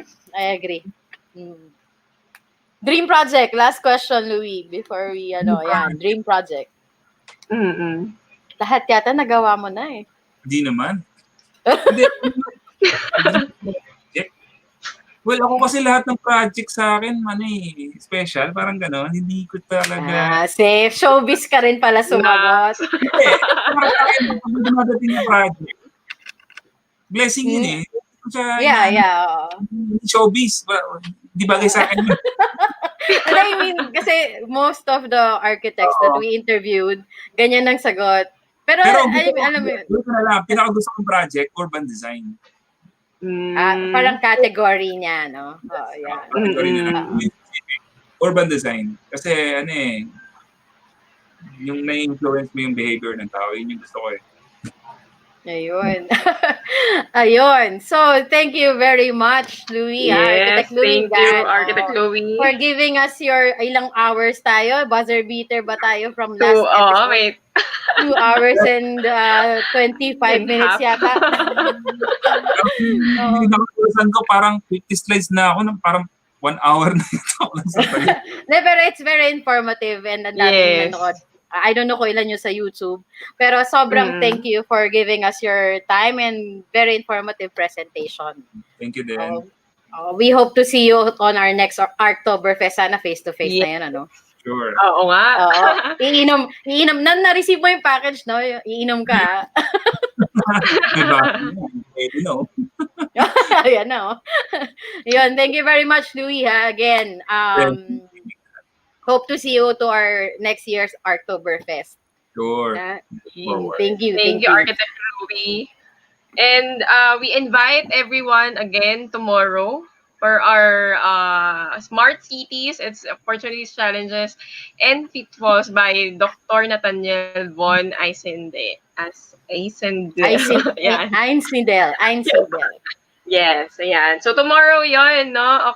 10 a.m. bukas. AM po, AM, not evening. Ayun. Yeah, so thank you. And thank you for our sponsors, Boysen, Crown Pipes, Yes. of course, ITC Sure. Corp, and Duma Floor. Ayun. Yan. Thank you, Salamat guys. sa Thank mga- you for watching. Thank you. Yes. Thank you, have a Louie. good Thank you night. talaga. Good night. Happy birthday, IPP Bench. Yes. Happy birthday. Thank you. Bye-bye. Good night. Bye-bye. Thank you for watching.